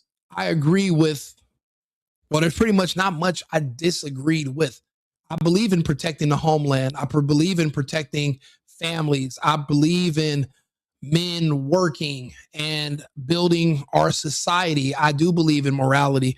There are a lot of things that parallel with our society. The problem is the one group that they targeted is perverting our society. It's literally their policy. And it was their policy back then. And that's why the Nazis burned all those books. We had a book burning the other day in Tennessee, and they voted 8-3 to remove the librarian that was not taking out all that disgusting, what's it called? All that literature that they were writing of transgenderism and homosexuality that they're trying to pass to your children. She's a lesbian herself. She refused to remove those books. So they voted 8-3 in a huge town hall thing to remove this woman. And they essentially took those books and burned them because that's all those books are good for. Ashes. Not good for anything else. So history is not just rhyming, it's actually repeating itself. And apparently a lot of us Americans, we agree with what happened back then. It's just that it's not necessarily a popular speech to say you agree with the book burnings. The question is, why aren't you being more specific? Tell me which books were burned. Who was the author? Was his name Magnus Hirschfeld? Were those the books that were burnt? Do you want your child being exposed to Magnus Hirschfeld type books? Do you believe your kid became a sexual being at 3 years old, like Magnus and the others? That's what the Zionists. Did you ever read any of these books? Have you been watching these student board meetings where they try to say these parents are Nazis and terrorists because they're going to the board meetings and they're just reading the books that were already in the library, like the one called Gender Queer? Did you read about it? Did you even know about all this? Again, when you're being spoon-fed information, you have to ask who's holding the spoon. See, in my situation, you can see me. You can talk to me. You don't know who's holding the spoon that's feeding your kids. You have no clue. You don't know who owns the companies that are providing the literature. Americans and parents are finally becoming more involved in fighting back. And we're burning those books. So again, history is not only rhyming, it's literally repeating. So say thank you that there are those amongst us that will sometimes embrace the insults and clear them up for you, because it actually compliments that you use it as an insult, but it's actually a compliment. And in that case, I want to tell you thank you. I appreciate it. Didn't help us. Australia didn't help us. You know who else didn't help us? Japan. Oh, you're in Tennessee and you didn't hear about the book burning. Okay, well then let me show you. Do you mind? We'll take a break from Trump for a second. Let's see here.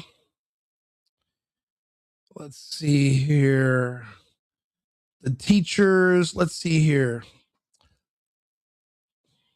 We'll find it. Yeah, they just voted. They voted on this and they removed those books. Actually, I did. I shared it here on TikTok, I believe. TikTok is very sensitive, so I was surprised they didn't delete it. But this is I'm glad you asked. And again, when you're removing books that are no longer allowed to be kept in your library, you're essentially throwing them in the trash, which is burning those books. So you're in Tennessee. Let's see if you know what part of Tennessee this is. Where is it? I was just watching that. I just did a story about it. Actually, mom doesn't want dad to see child. Okay, that's for April Fool's. So yeah, this was probably from a week before that. Sorry, we have a lot of stuff here on TikTok. A lot of it's comedy stuff. It's just funny stuff, but some of it's stuff that I actually want to do stories on, and I don't want to have to search for it too much. But now here I am. I didn't think I was going to be going back in these videos to find it, but for a person who's in Tennessee, I think you should be proud of your state. So that's why I'm happy to take a couple of seconds to look this up so that I can share it with you, and you should feel better about where you live, and whoever the politicians are in your state, you should be happy to support them because, well, they're pushing back against the agenda to sexualize your kids and to confuse them. So that's a net positive in my opinion. And we want to see more of that. We want to support the parents, and we want to support the staff that is preventing this from happening. Let's see here. Tennessee. We'll look it up here. Removes librarian.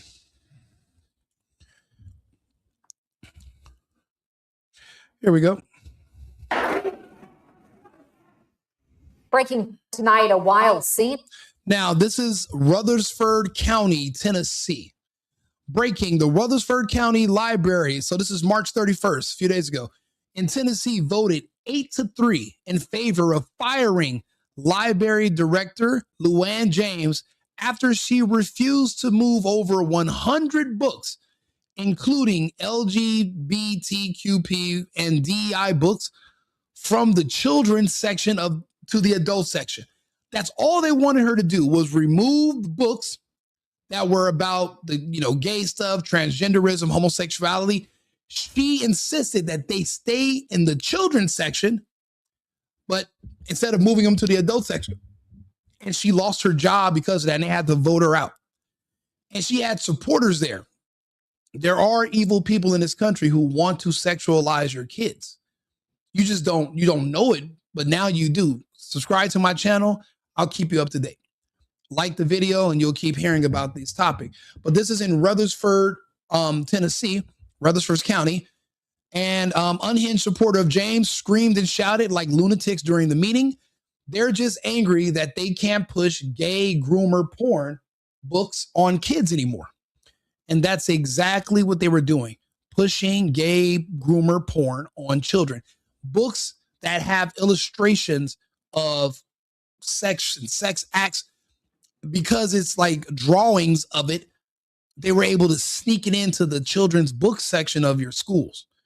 Now in California, they haven't been tossed out. Those kids are cooked. But in states like Texas and Tennessee, Florida, South Dakota, there are certain places where people are going to refuse to give their pornography to their children. And we all know which group from which country creates and distributes the pornography. It's I'll give you a hint. It's the same group that got their books burned back in the 30s. Same group. Surprisingly, surprise, the same group almost 100 years later, and we are now having to purge those books from our children's libraries. We're burning those books still. I'll play this for you. Give it a second. Inside the Rutherford County Library Board meeting. The library director is now without a job. We break down what happened.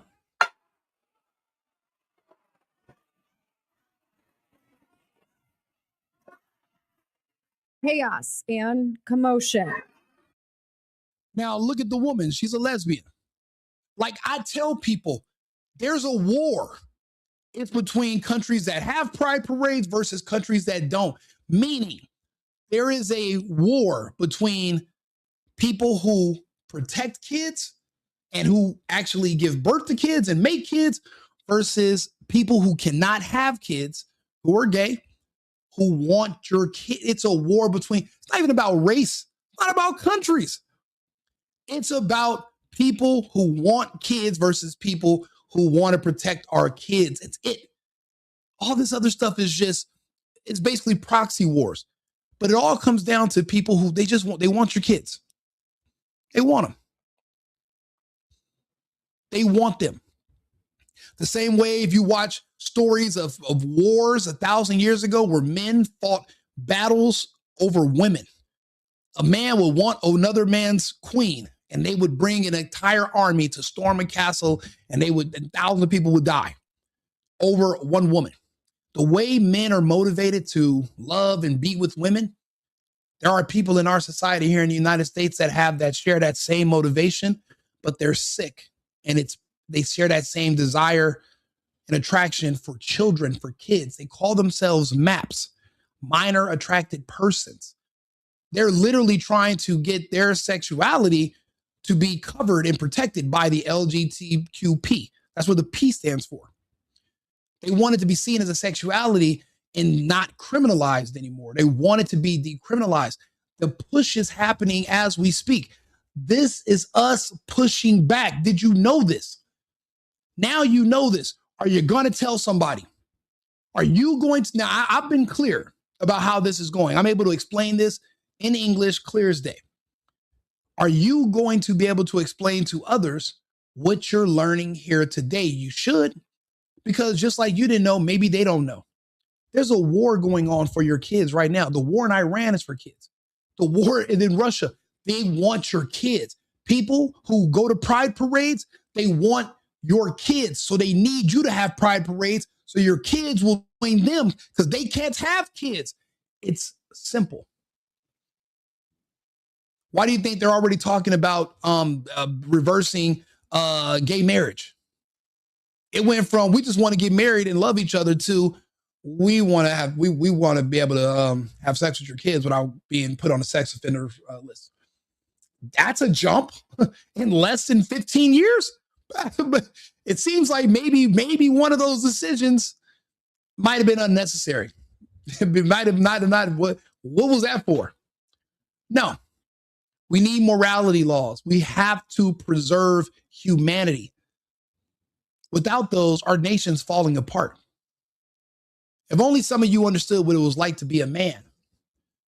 Imagine trying to pick from a pool of women to be a wife, but they were temporarily feminist 10 years before, and they were doing porn, and they were doing escorting, and they were doing this and doing that. And imagine that's the pool you have to pick from because there's no laws to stop them. Hey, do whatever you want. But then nobody marries these women and they age out. You know what happens when she becomes 55 and there's no kids or grandkids to take care of her? They live off the government. Now they're calling for what? Communism, to take care of them in their old age. They want the government to take care of them in lieu of a husband and children. Because remember, I know when I was a kid, my grandmother came to live with us. Grandfather lived with us. Great-grandmother lived with us. She raised me. I took care of her until she passed. But these women don't have kids anymore. They never took a husband. No husband ever took them. People don't understand the consequences of this liberation.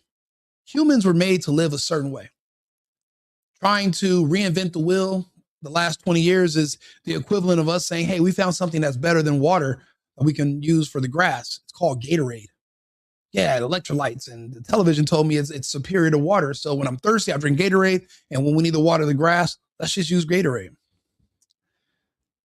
There is no replacing nature. And trying to, it doesn't work. So that's what the war is between. So I need you guys to watch these videos, share my video, like my channel, but go back and tell people what you saw here today, what you learned. You didn't know about this.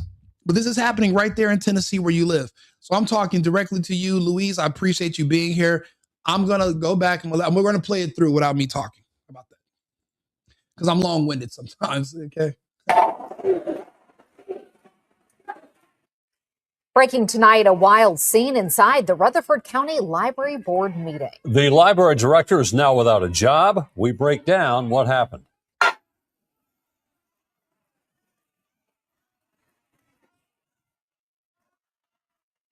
Chaos and commotion.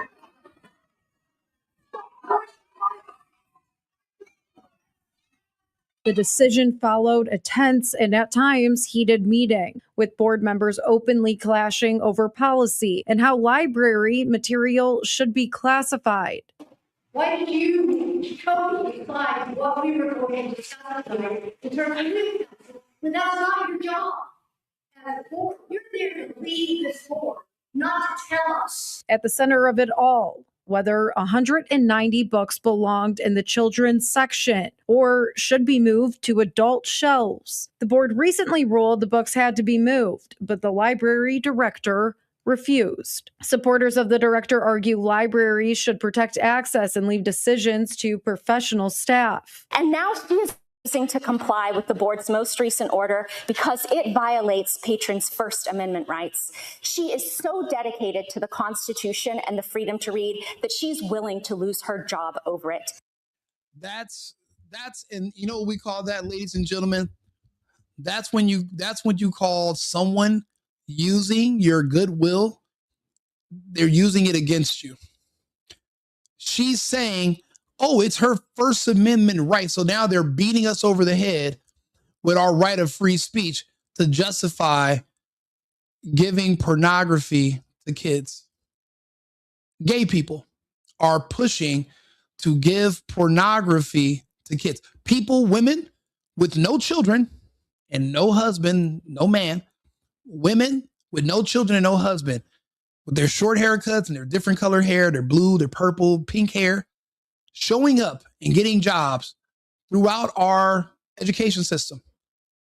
Women with no husbands and no children infiltrating education systems all over the country and telling us that it's their First Amendment right that your kid should be able to have access to pornography as a part of their First Amendment. Well, if you don't like it, maybe you should get rid of the First Amendment. Maybe you shouldn't have free speech. And that's how they try to simultaneously infiltrate your country, where they destroy your Constitution by using it against you. You know, I remember they were trying to use our Second Amendment to us and our support for the right to self-defense. They were trying to use that. They were using that against us when Charlie Kirk was killed. Well, Charlie Kirk said, you know, the right to bear arms in self-defense should be protected. And then he gets shot. So maybe you shouldn't want to have guns, because it's like, please shut up. Shut the hell up. The manipulation only works with weak-minded people. There's somebody in the chat right now that says, oh, you're trying to say that the gays are pedophiles. No, they're not.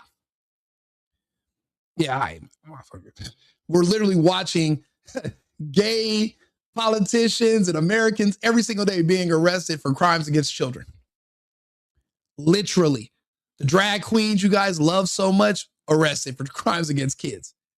It's all about kids. It's not about acceptance. Bro, I'm an adult.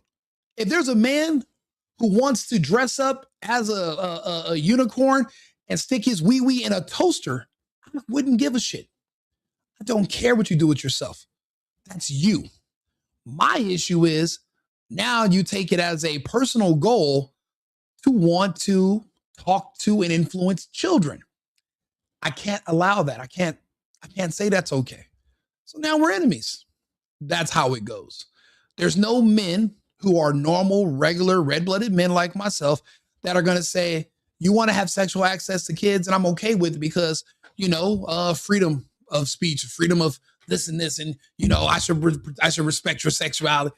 If you don't go to hell, one way or another, go to hell. Not doing that. Not compromising myself, not compromising what's right. You know, some of us have a moral compass. Some of us, there's certain things, it's just born in you. It's inherent. You know better. So I'm watching sickos justifying why your kids should have pornography in their hands by using my own First Amendment that my ancestors fought and died to protect. They're using it against us now, or they're trying to. It's not going to work. But the fact that they tried means, you don't really care about being married. This was never about marriage. This was about kids all the way from the beginning. Finding a roundabout way to get us to normalize pedophilia. Where it's actually not even pedophilia no more. It's just, I'm just a person attracted to minors, or minor attracted persons. That's all in that. So now it's not, and you think that you can get into the comments and anyone's going to buy and believe that. It's not happening.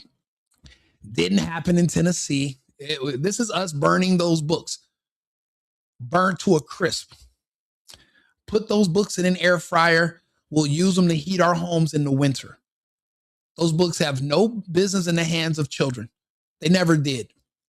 But for a few years under Biden, a few years under the Democrats, people, they poked their heads out. The pervs felt protected by Biden. They felt emboldened by Kamala. And now we're burning their books. We're putting them back into wherever they came from. We're not allowing it. Let's finish the rest of this video, shall we? While others say the issue is about what is appropriate for younger readers. The law was made to protect the most vulnerable, which is children. Follow the law. Protect the children. Hold the line. In the end, the board sided with the removal of library. Look at her. Short hair, no ring on her finger, no children. Let me ask you guys this. If you know she's a pedophile and she's part of that community, would you still consider her an American? I'll be honest, I'm on the fence.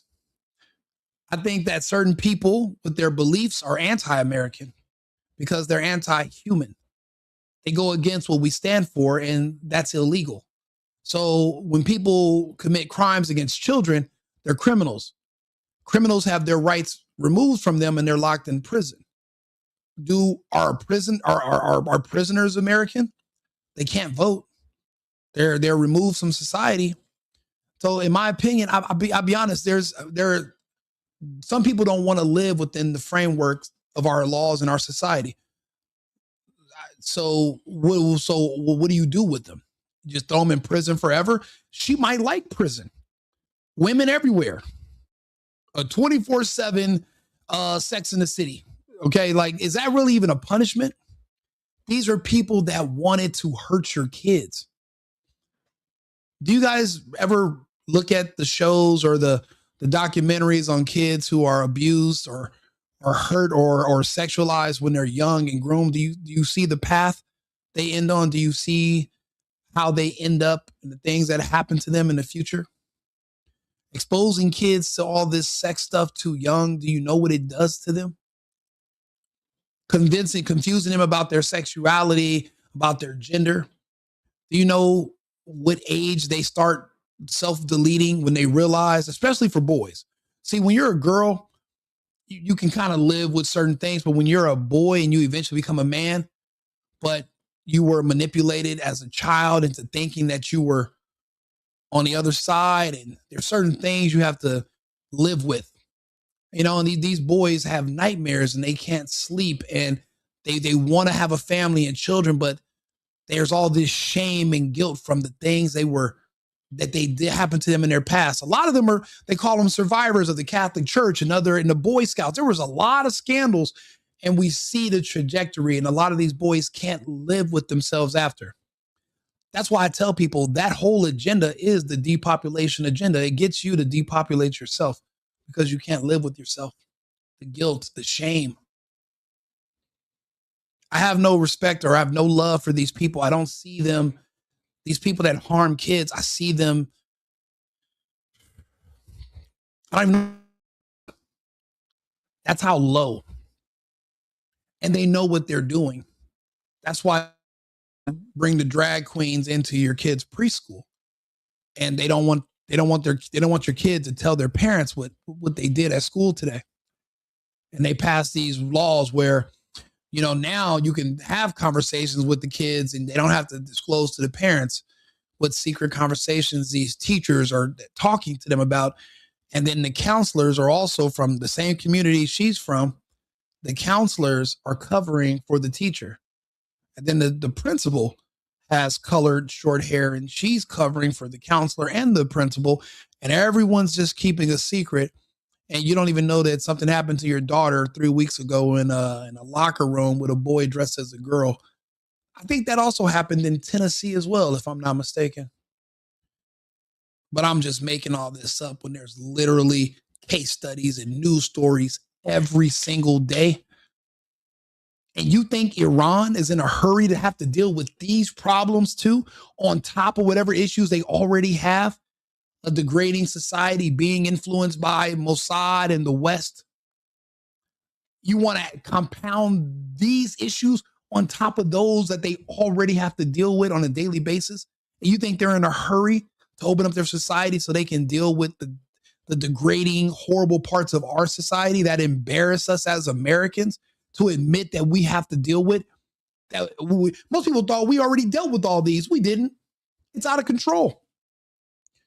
We literally have to have a board meeting just to fire a sicko. But they're in a hurry to be like us, right? Our society is superior. No, we are trying to make our society superior. We have work to do. But this is the work right here. You're watching the work. So we appreciate the people of Tennessee, and we're going to have more states that are going to follow suit. Library Director Luann James, though she stood by her words tonight when given a chance to speak.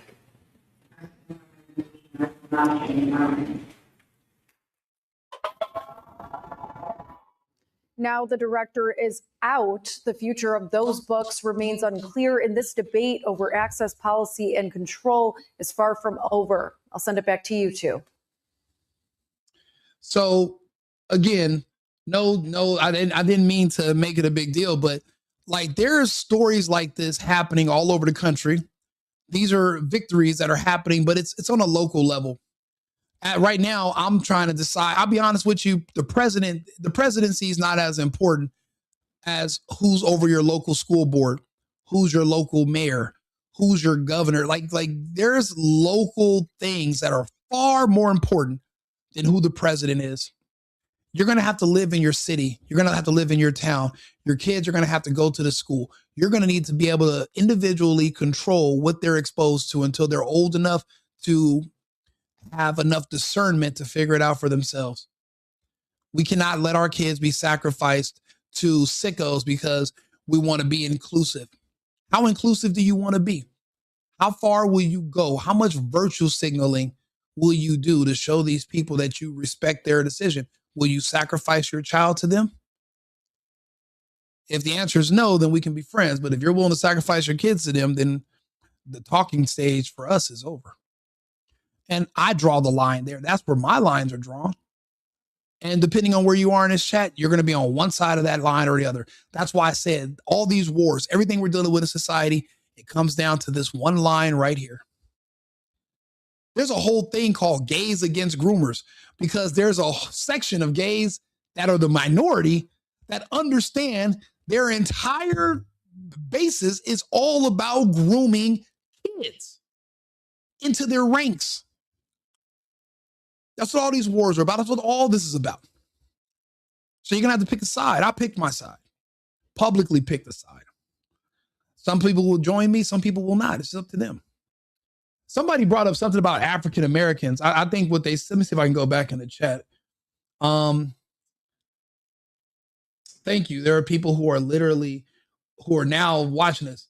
Why did you African Americans allow the LGBTQ people to pretend that their cause is the same as the African American cause when it's not the same cause in two different causes? Sinosi Ba, you are 100,000% correct. The only thing you're wrong about is that I am not African American. Because I'm African American, but I can pass, I'm able to sit amongst them and listen. To be black is to be gay now. To be trans is to be black. The entire gay movement is now tethered to the black community. The black community is subservient to that community. So there is no more black community. It is merged with the gay community. And to be honest, from the angle that I could see, the gay community was smarter than the black community. Historically, they're a lot smaller people and they're weaker physically. However, black people are typically larger and stronger and can fight. What they did, if you notice, when you meet someone who's gay, if they're white, they're really anti-white. If you talk to them, they hate straight white people. So they talk about them as if they're not white themselves. And it's curious to everybody who's listening And it's so weird because that's why we don't say anything. We just listen like, aren't you white too? Like you really say a lot of evil, hateful things about white people. It's because they're not talking to you. They're talking to blacks. And black people think that, oh, wow, on our crusade against white people and to destroy white people and remove white supremacy, there are allies. There are literally black groups of people who will literally align with pedophiles, rapists, anybody, as long as you say you're going to help them in their fight against white people, because they feel this inherent desire for revenge for a slavery that they never personally experienced, and they can't even verify if it ever happened. But that's what generational conditioning and brainwashing will do to you. So that's how that slope happened. And that's why when you meet someone who's a part of that LGBT, whatever community, they are extremely evil against anybody who's white, especially if you have a family. That's why they hated Charlie Kirk. That's why they hate Trump. That's why they hate any white men in general, period. Unless they're gay, they don't like them at all. Because you have to keep your security detail, your attack dogs, you have to play into their inferiority complex and their delusions of evil white people trying to attack them, even though 100% of the people they've ever met in their life that died prematurely were at the hands of another black person. They still have this unusual and unsubstantiated fear of white people that they've never met, that's never hurt or did anything to them. But again, generations of systematic brainwashing from their own people. Society and white people didn't teach them to have these thoughts and these mannerisms of behavior. Their parents and their grandparents reinforced that mentality into their head. Most of them have never even met a white person in their life that wasn't a teacher. Only time they've ever seen a white person was probably on the freeway driving. They don't live in their neighborhoods. So they never had a bad experience with a white person in their life, but they have this weird fear, even though everyone around them is dying at the hands of black gang violence every single night in these inner cities. So that's how it happened. Glad we could have that talk and clear that up. Let me go back down to some of these other. So that was a great question, by the way. And me, being that I'm Latino, I'm able to see everything from both sides, and I actually had to source it because I had friends that would say all these crazy things about white people, and I'm like, where the hell did you get that from? And then you meet their mom. There's no dad. You meet their grandmother, their aunt, and every one of them, every time. Never even met a white person. All they do is just sit there and just talk about white people.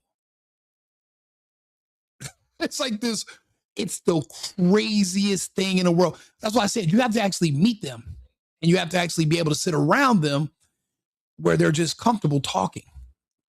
And you'll listen, you'll be like, this is insane. I have to keep my kids 1,000,000 miles away from them. So if that means I have to work 5 jobs just so I can afford to not live in the inner city or around them, and that's how you have suburbs and upper class areas far away from their influences.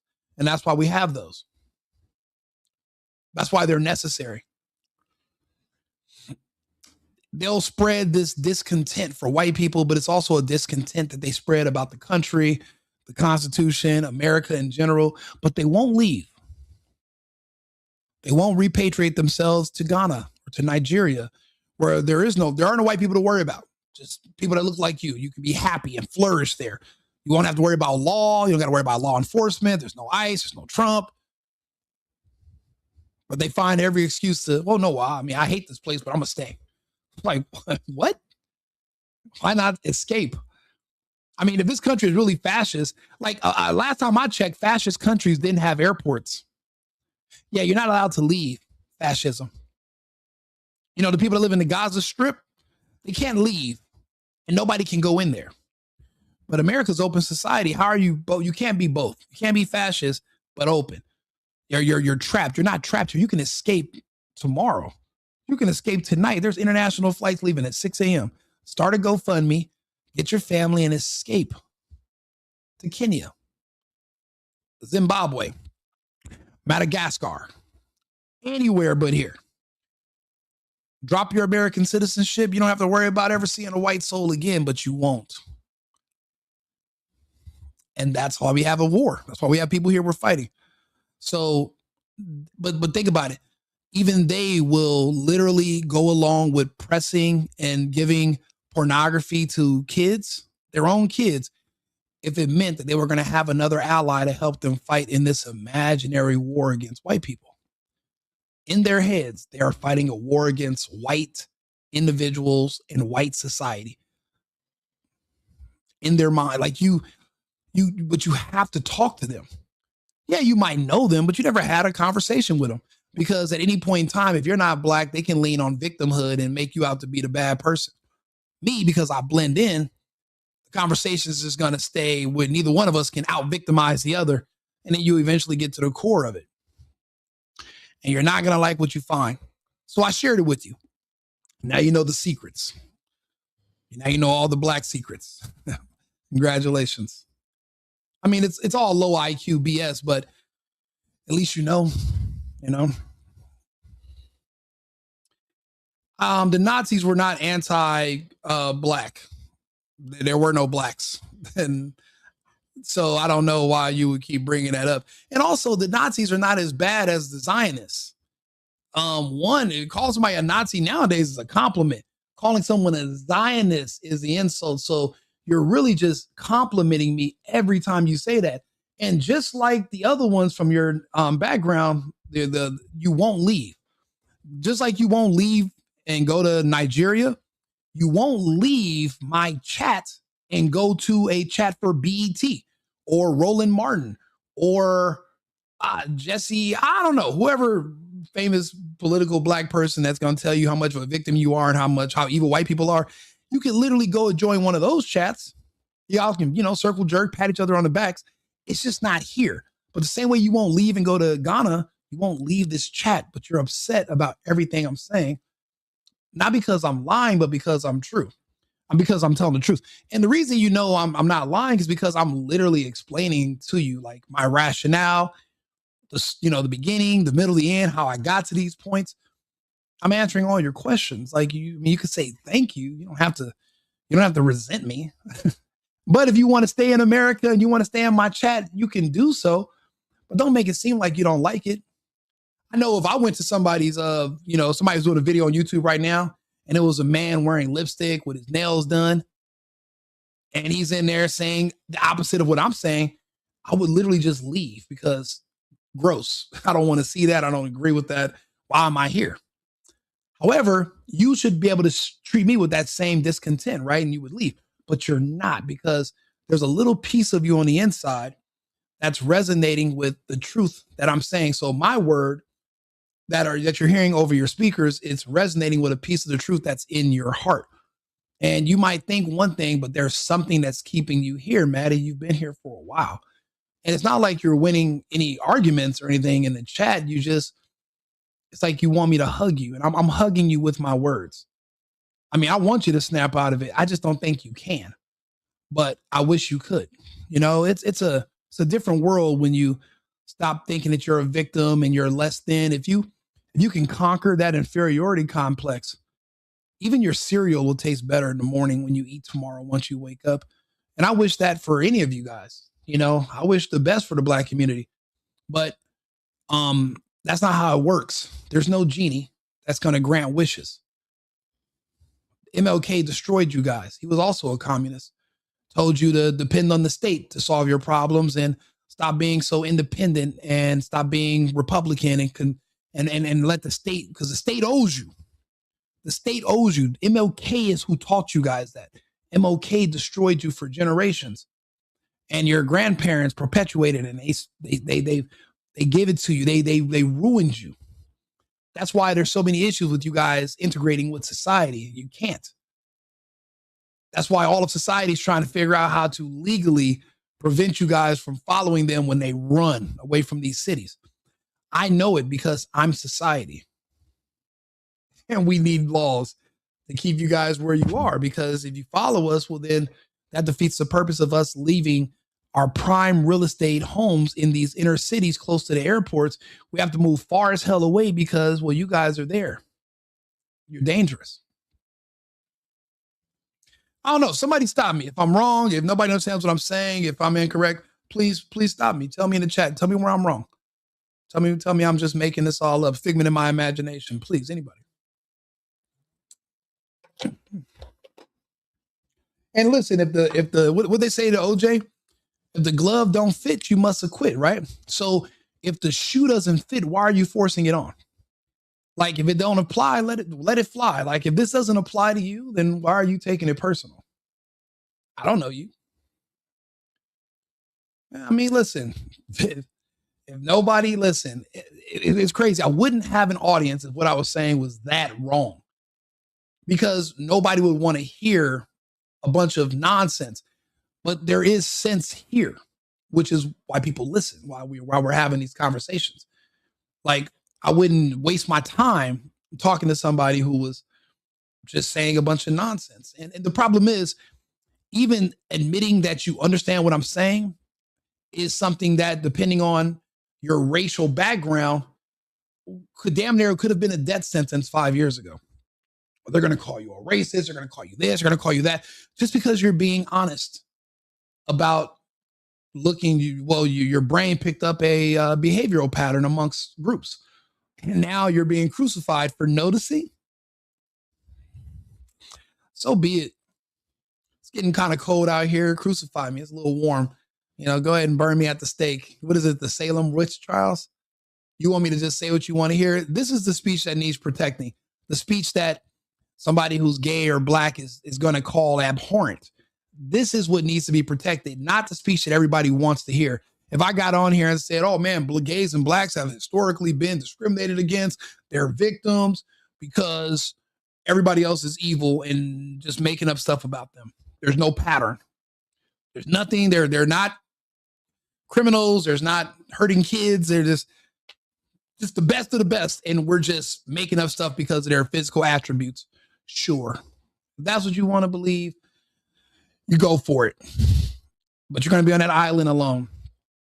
We're not, nobody else is buying it. We're just not. So now this is the thing. Back to the topic at hand, which was Trump losing his goddamn mind.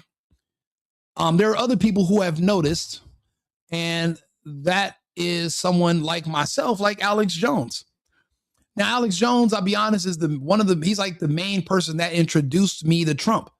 The same way Alex Jones introduced me to David Icke. And when the scamdemic began, David Icke went on a show called London Real, and he explained to us what the PCR test was and how there was no virus, and that they were just giving you false readings from a test created by a man named Kerry Mullis, who was saying that that's not what the test should be used for. And magically, he was killed 6 months before the scamdemic began. So he died in 2019? Out the blue. I trust people like Jones until you find out he's being paid to slander people like Candace Owens. Then now you have to be picky about what parts of him you listen to. However, he was a major Trump fan, like myself, America first. And, we both lived in Austin, but he's also noticing that Trump is going off the deep end with these nonsensical threats. And it's really going to be hard to dial back, because we're in a global community. Even though I'm an isolationist, we're still a country, and the world's a lot smaller than it used to be. Just because we don't want to import everybody to the United States, it doesn't mean we don't want to at least get along with others. And this is going to make it really hard for people to trust the United States, because, well, now our poor decisions are affecting the world. So listen, Jones, I didn't get to see this video. I just know he made it. So I just wanted to play it for you guys. And, I think he's going to be able to reinforce some of the things that I've noticed and have been saying. Let's see here. Humanity coming together, one of love. So my Easter message to everyone in America and across the world is one of humanity coming together, one of loving God, one of thanking God for sending his only begotten son, Jesus Christ, to redeem us and pay for our sins, and that Jesus is king and that Jesus is risen. And I saw Trump's Easter message to Iran about, open the strait, you crazy bastards, or I'm blowing up your bridges and power plants today, which they did. and then using that, F word, and then talking about Allah, praise Allah, Allah's great or whatever. Number one, just from a psychological perspective, when Trump killed the mullah, which Israel told him to do, they said that would make him give up. That's the opposite of making him give up. And blowing up their bridges and power plants, it just hurts the citizens, just unified them. So just from a military perspective, it's horrible to win the hearts and minds. Our military did act like this in the past with their rhetoric. And it's super bad news. And this is not the old Trump. It's one thing if he says fuck on the campaign trail or whatever. I do that too. But on Easter, with messages about Allah Akbar and give up, you crazy effers, they're not going to. And they've closed the strait. It's killing the economy. America's sinking global rankings of likability. It's just not what we voted for. And we've never seen rhetoric out of presidents like this when we go to war, even if you're for this war. This is really bad PR, folks. This is what I'm talking about, the way Trump's behaving. Way more erratic. His speech, is not coherent all the time. You can't deny this is happening.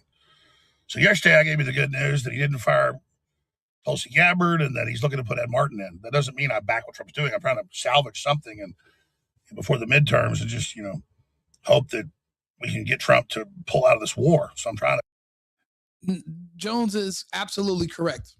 For those of us who watched Trump handpick his administration initially, to watch him turn on the biggest Trump supporters who we morally agree with and fundamentally they are on the right tracks in their community, what they believe in, the policies they push.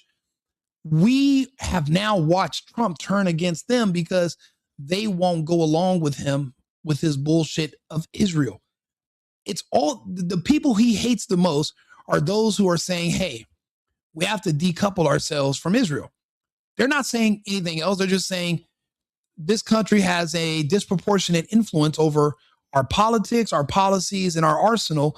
We need to decouple ourselves and kind of just let those things be controlled solely by Americans, not by Kushner, not by these other Congress people that have Israeli passports and dual citizens. But they have to remain in the hands of Americans.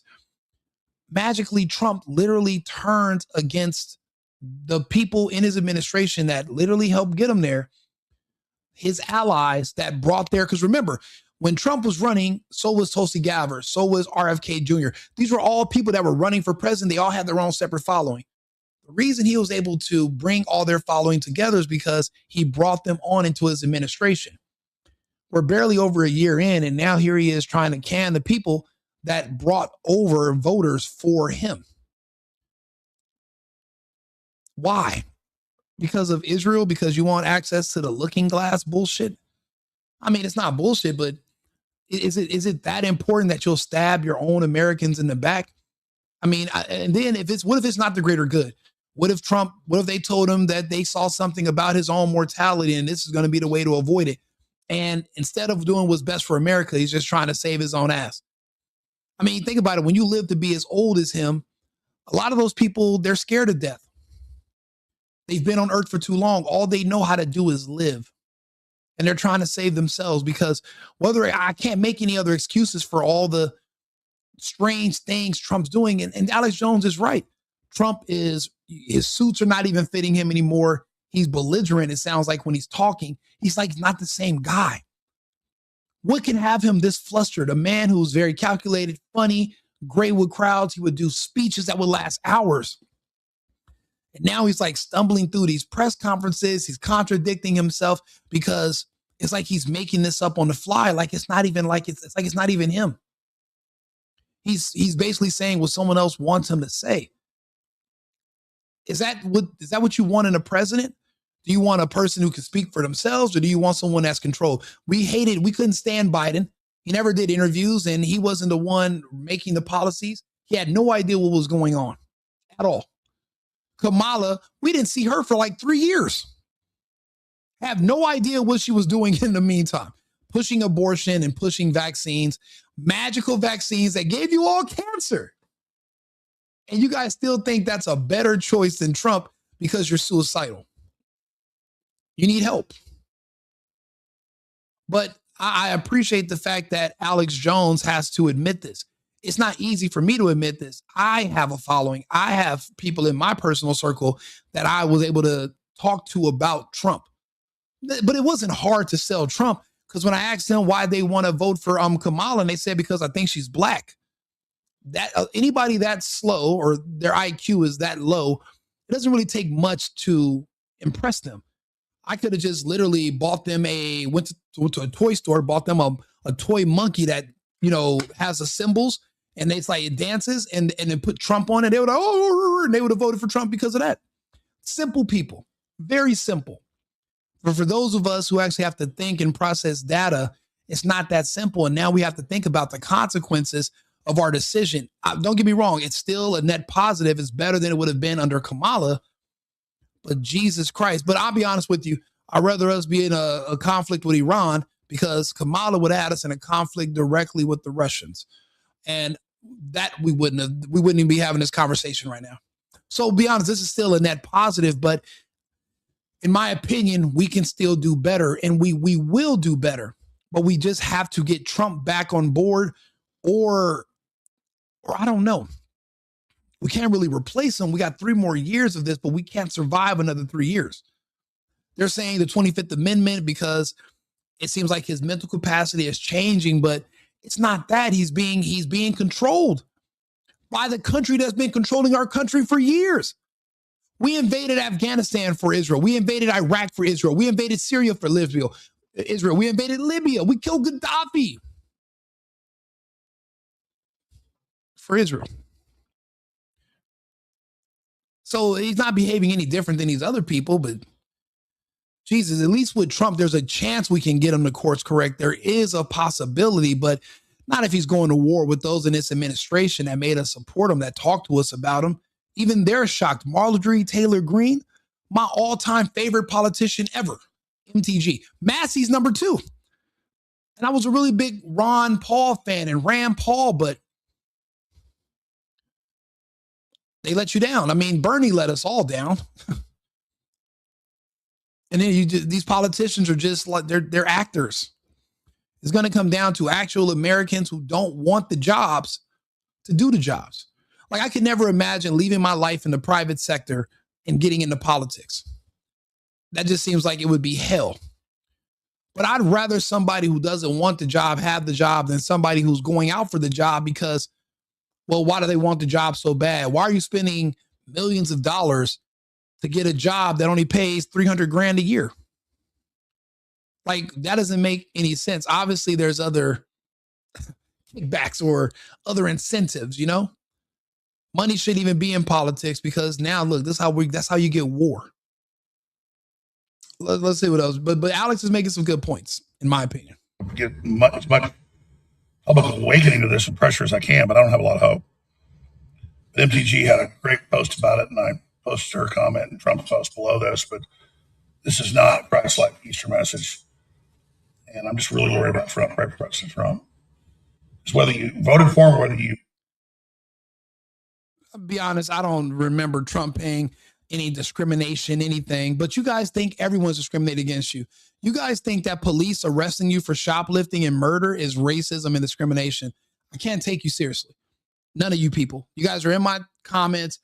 All you're talking about is black, black, black. I don't want to hear that shit. I don't care. I made my decision based on the data, and I've made a discerned decision. I don't even want black coffee. Definitely don't want any black shit in politics, because it all goes down to DEI, communist, Marxist BS. Everything you do is based on color, not on character, not on policy, not on what's best for the greater good or for anything progressive or anything that's even positive. It's only based on superficial things like color. And that's all you boil down to. That's all you can talk about in the thread. That's it. You're just so self-absorbed. All you talk about is just, I don't have any idea what all that stuff. I don't care about it. It doesn't apply to anything in the real world. Only in your own private little universe you guys live in. Those little communist, communes you guys live in your areas. That's the only place that stuff really matters. In the real world, none of that stuff matters.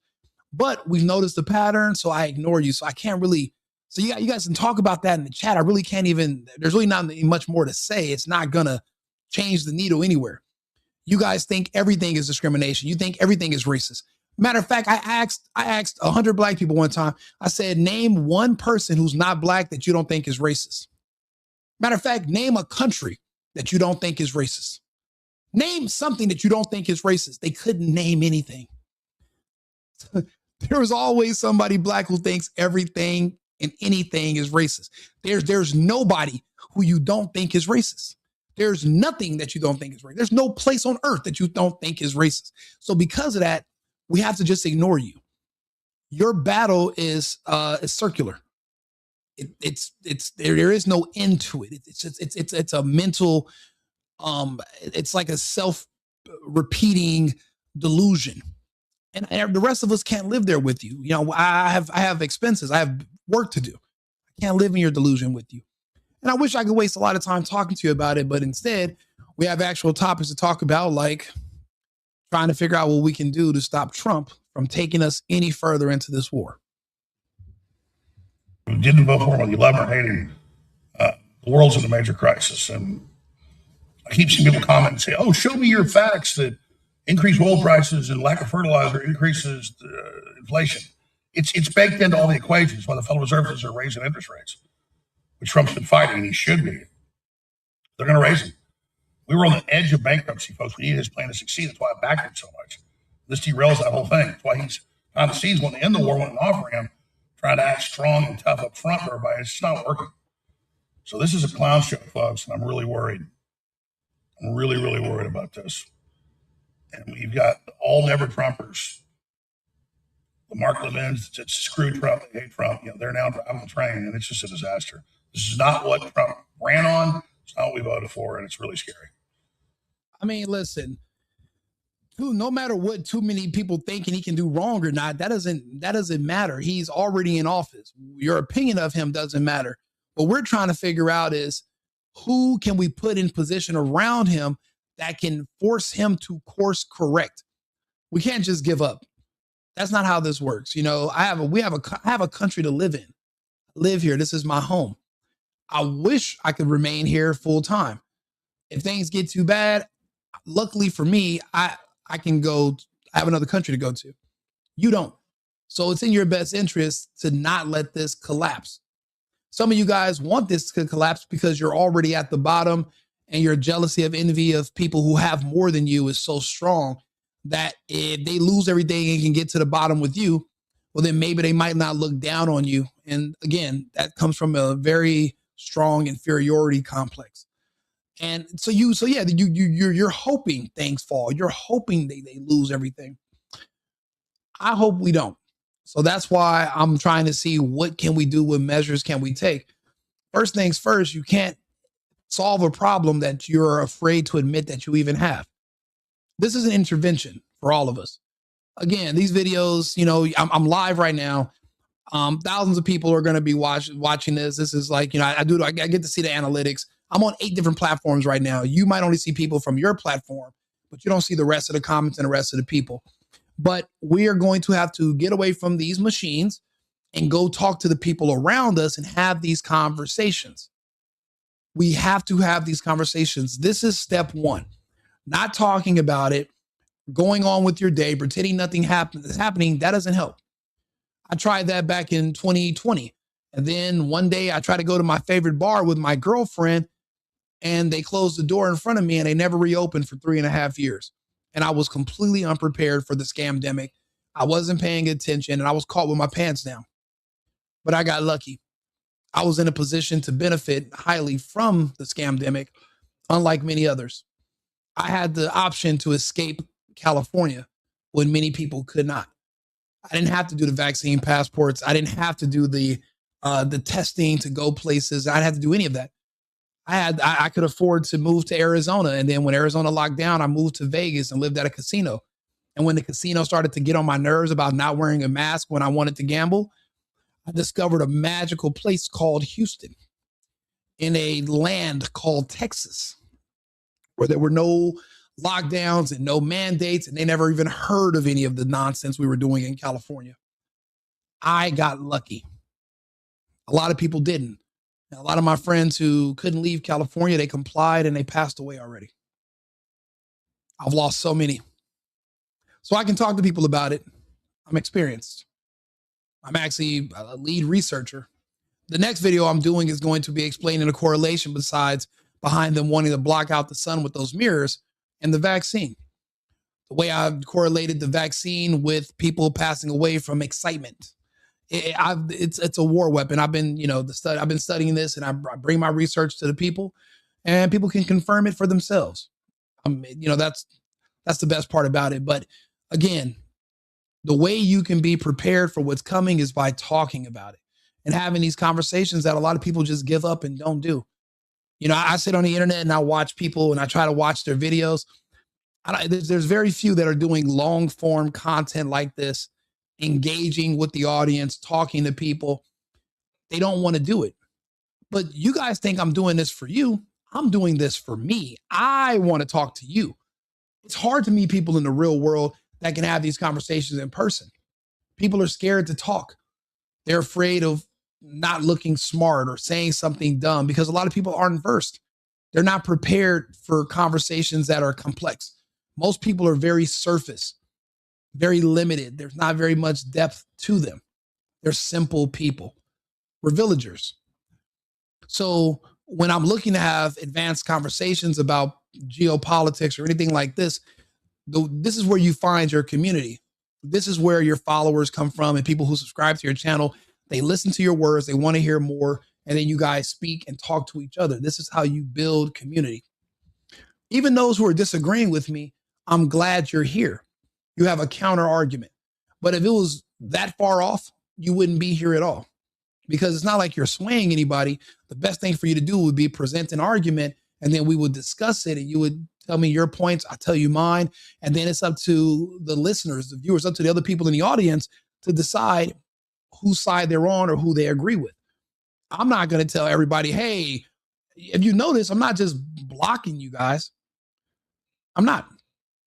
Now, there are some who they'll like copy and paste and do a bunch of weird BS. Yeah, you're going to get blocked. You're not contributing to the conversation. You're more so just trying to manipulate or finesse people mentally. But it's not really going to work on people who are like myself. And I'm looking for people of like mind. This is how we create. I don't know if you guys have ever been a part of a think tank, but this is how you filter people out to join a think tank. And in a think tank, you guys can bring up certain topics and scenarios and brainstorm on what to do when they come up. That's what societies need. And there's going to be a need for think tanks in the future. This is where they start. Conversations like this one. We're all from different backgrounds. We all can look at the same thing and see it a little bit different, but we can all agree.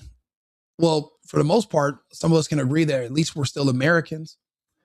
And that's what I'm looking for. Americans, people who are America first, because we live here in America. And you should be pro wherever you're at, or wherever you should live, wherever you want to be pro. So there's going to be people that are going to say, oh yeah, this country's not that great. This other country's great. Okay. Why aren't you living there? I don't want to hear your excuses. I want to see action. Now, I didn't always live in the United States. I've lived in 7 other countries in my life. I was not always pro-America, America first. I wasn't always pro-Trump, but I see the difference. I saw the difference how they handled my friends and family members in other countries versus how we were handled here in the United States during the lockdown and the scamdemic. And then that's when I learned the hard way that this is the best country on earth. And why the globalists want to destroy us, and because we're the only thing standing in the way of their one world government, depopulation plan, whatever. Those first 2 amendments are a mug. No one else has them. No one else has these first 2 amendments. These first 2 amendments are power. You can change whole worlds with words and weapons. Change the whole world. So I'm here. And this is our think tank. This is where we come and we talk and we congregate. We have these long form conversations. We can go back and rewind the video. We can read the comments and we can see how we got where we are. If the pandemic never happened, do you think you would have came to that conclusion? No. Now, I'm too self-absorbed. I live in my own world, my own bubble. I'm a certain level of success. I kind of do whatever I want, whenever I want. I never thought there could be an outside force that could be strong enough to lock me somewhere and force me to do something that against my will. And then I saw it happen. I have friends in Australia that we still can't find anymore that were taken away to camps and removed from their homes and buildings that were quarantined back in 2020 and 2021. My friends in Melbourne can't reach their families to this day, but they're on an island, trapped, stuck. Not even just like the UK, but like Australia is an actual monster island. I've seen a lot during the lockdowns, and I was able to compare it to the United States. I mean, once upon a time, like I lived in Germany for a long time. I lived in France, and I would tell people when I'm there, like, America's not the greatest country on earth. We all have freedom of speech. Yeah, we don't have guns over here, but I can do what I want. I can get on a train. I can go to another country. I can, go get food. I can go party. And I'm thinking that's what freedom really is. That's not what freedom is. Freedom is being able to decide how much you're going to work and then how much in your taxes you got to give away versus the government in a communist society just taking 80-90% of your income and giving it to socialist programs to fund housing for illegals and give them stipends. Why do you think you think nobody else on earth has bright ideas for tech companies or businesses? Why do you think everybody's opening everything here in the United States? It's not that we're just the only people with brains. It's just that we're the only country that makes it possible, and we promote innovation. We don't stifle it by putting all these taxes and just draining all the money from people to cover socialist programs. When I lived in Europe, you could make $1 million a year, but you're going to be taxed 80-90%. So you're leaving with 130. So some people are like, well, what's the point of me even making all this money? I'm about to give it away. So what they do is they take their show on the road and they move to a country like the United States and they apply for a visa and they open up businesses here so they can have access to more of what they generate. Because that's another thing that comes with freedom is responsibility. If you're going to be responsible for yourself and your own family, you need to be able to determine where your income goes and how much you're going to work and how much you're going to earn and what you're going to do with it. In other countries, they decide what you can do with it. They stifle innovation. The United States doesn't. That makes this a whole new ball game. Obviously, freedom of speech and, the fact that you can be armed. I've been to places where they were like, oh, you got to wear a mask. And I was like, well, this assault, this rifle and this 9mm said I don't got to wear shit. And I'm not wearing it. And they were like, you know what? You don't got to wear it. That's the difference. I just couldn't imagine living in a country where I'm defenseless and the only people that have weapons is law enforcement, police. So I'm basically at the mercy of the government every single day. And I seen what happened when these other countries turned their governments against the people. I watched it. I watched it when Dan Andrews put the boot on the people of Australia, Sydney, Melbourne, Gold Coast. I remember watching it. Force them to, where if you even talk to another Australian in a store during a lockdown, they'll arrest you. I remember watching the videos of women with their children talking on the internet about how this doesn't make sense, staying in the house when it's the middle of the summer. I can't even go to the beach. And then they're getting a knock on their door. Police arresting them, pulling their children from them, attacking them. I was there. I seen it. I watched all this stuff. I reported on it. I talked about it on social media. They wiped my accounts. They kicked me off of YouTube, kicked me off of Facebook.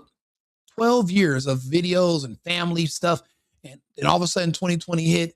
I started getting all these 30-day restrictions on Facebook. I shared the Hunter. I got my account back one time. I shared the Hunter Biden laptop story, didn't put a caption, nothing. Just shared it from the New York Post. And they nuked my account permanently from orbit. I still haven't got my account back yet, even though they came out and said it actually wasn't Russian disinformation. Well, 50 intelligence officers said that it was all fake. And all 50 of them lied, and all 50 of them had to be held accountable. They were held accountable for it, which is beautiful. But I still never got my account back, never got my Instagram accounts back. Had to literally rebuild 4 or 5 different times. Now I'm surprised they let me sit on here and have these conversations at all.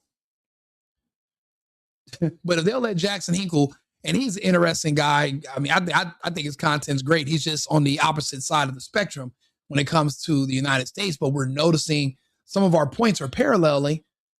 Our own president is literally torpedoing all the progress he made in his own first year. And then we're also paralleling as far as, well, Iran has won this war. They're not just winning, they've decisively won. When you can fight 13 countries at once, you won. You've won. You won. They haven't hit us in the U.S. mainland, God forbid, but they hit all of our installations and our satellites. And if we start launching attacks against them from European countries, those countries will be hit. They have nothing to lose. You're already talking about exterminating them. It can't get any worse. Oh, if you don't do this, you're gonna be living in hell. You're already bombing us. You can't bomb us anymore. You can't just, we're gonna do bomb us again. Keep bombing. We're already bombed. Bomb. What do you? How much work? What do you think you're gonna do? There is no nukes. You can't drop one. And if you did, it's just another bomb. We're still gonna be alive. We're still gonna have our population. We'll be able to rebuild. So it's not like these are threats that are even worth anything anymore. We're already in a fight for our survival as is. We can't overly fight for survival. We're already fighting to survive. That's it. That's the max you can go. There's nowhere else. So, but yeah, no, but I'm glad you asked that question. And the honest answer is, because of my own hubris, no. If it wasn't for the scamdemic, I would have just kept believing the United States was equal to these other nations instead of superior. I didn't really trust. I didn't think the Constitution was special. I didn't really care enough about it. Again, not only was I protected by these 2 oceans, I'm also way in California, living in a bubble, and not realizing the kind of world, what's really going on in the world and what really matters, which is why I wouldn't live in California anymore. I can't. I've gone too far. I know too much. I can't go back to agreeing with California. Let's see here. But I don't think arms will change the average person, and mass will not go against the government with weapons. No, we don't. No. That's not how it works in the real world. In the real world, you don't attack governments with weapons. You find another government that you agree with and you relocate. That's how it works. There's like those people in Iran, they had to be, they were executed, but it was mandatory. You guys are trying to overthrow the government instead of just applying for visas and saying, hey, I want to go be gay in San Francisco. But instead, you're insisting on being gay in Tehran. So you want to overthrow your government so that you can take your tops off, boobs out, kiss other women and kiss other men, men kissing men, and you guys want to have sexual liberation in Tehran. That's not going to happen. So you should have just figured out a way to leave the country. You don't take weapons and go try to fight your government. You just choose another government to support. That's the beauty of living in the modern world. You're not stuck here. You're not stuck here. If the United States goes too far left, I remember when Kamala Harris and Joe Biden was in office, I did not live in the United States. I moved to another country. I came back in the end of September because I started to realize that Trump was going to win by a long shot, because I had been listening to liars on television talking about Kamala, but then I kept asking people like, okay, cool, you're on a Kamala train for sure. So what is she offering you? And nobody could tell me what she was offering. I'm like, what do you mean you can't tell me why you're supporting her? That scares me. Grown adults could not explain to me why they Kamala. That scared the hell out of me. But when I ask someone who's voting for Trump, well, fiscally it'd be better for this. He's removing he's going to enforce immigration laws that are already on the books. That's going to do good for crime. That's going to do good for rent prices. We have an artificial bubble pretending that there's too much population demand, but really it's just overinflated by illegal immigrants who were living here where I lived at the time in California. So removing them was going to do a net positive for our economy. He said no new wars. So I could tell you all these different things that Trump was offering. Nobody could tell me anything come out. To this day, nobody could tell me. The only thing she offered besides vaccines was abortion. Is abortion healthcare or is abortion death? If you try to convince me, oh, no, abortion is that's medical healthcare. How? The patient is you're killing the kid. That's not care. That's death. So again, if you're a suicidal, maniacal person and death is you want to see dead Americans, then yeah, then that makes sense for you to vote Democrat. But for those of us who are pro-life and pro-humanity, it just didn't make any sense. Oh my God, black people. This is not a black world. This is not Africa. Go to Africa, run for politics, and talk about black stuff in Africa. This is America. We have people from 190 different countries, not just black people. Nobody wants to hear about what black people, we've already heard it. You guys hate slavery, you hate lynching, but you love prison and you love to lynch each other with guns in the streets every night. You contradict each other. Stop. I don't want to hear about it no more. We're done with that, Salty. You're going to have to take that conversation to go to Plies' page, or who else is black? I don't know who else is black. Go to a black page and talk about this. Nobody wants to talk about it here. I don't like feckless Dems like Hakeem Jeffries, nor destructive Republicans like Trump. By the way, both are in the files. Hakeem Jeffries is definitely in the files. Trump's definitely in the files. Both Trump's not in the files asking Epstein for money. Hakeem Jeffries is. So there's a big difference. Trump's in the files because Epstein appears to have hated Trump and couldn't get Trump under his thumb. Why he thought Trump was so important seems like he is the father of the looking glass technology. Epstein knew Trump was going to be important before Trump knew Trump was going to be important, apparently. Warp speed was false. Those injections were invented. We can go back at least 25 years before the launch of the scamdemic that these injections were created. Think about it. Even if you had factories all over the world, to make 1 billion doses would take you about 3 years. To make 8 billion doses would take you about 30, maybe 20, 25, 22 years. How did you get 8 billion doses of something packaged and ready to go in 3 months?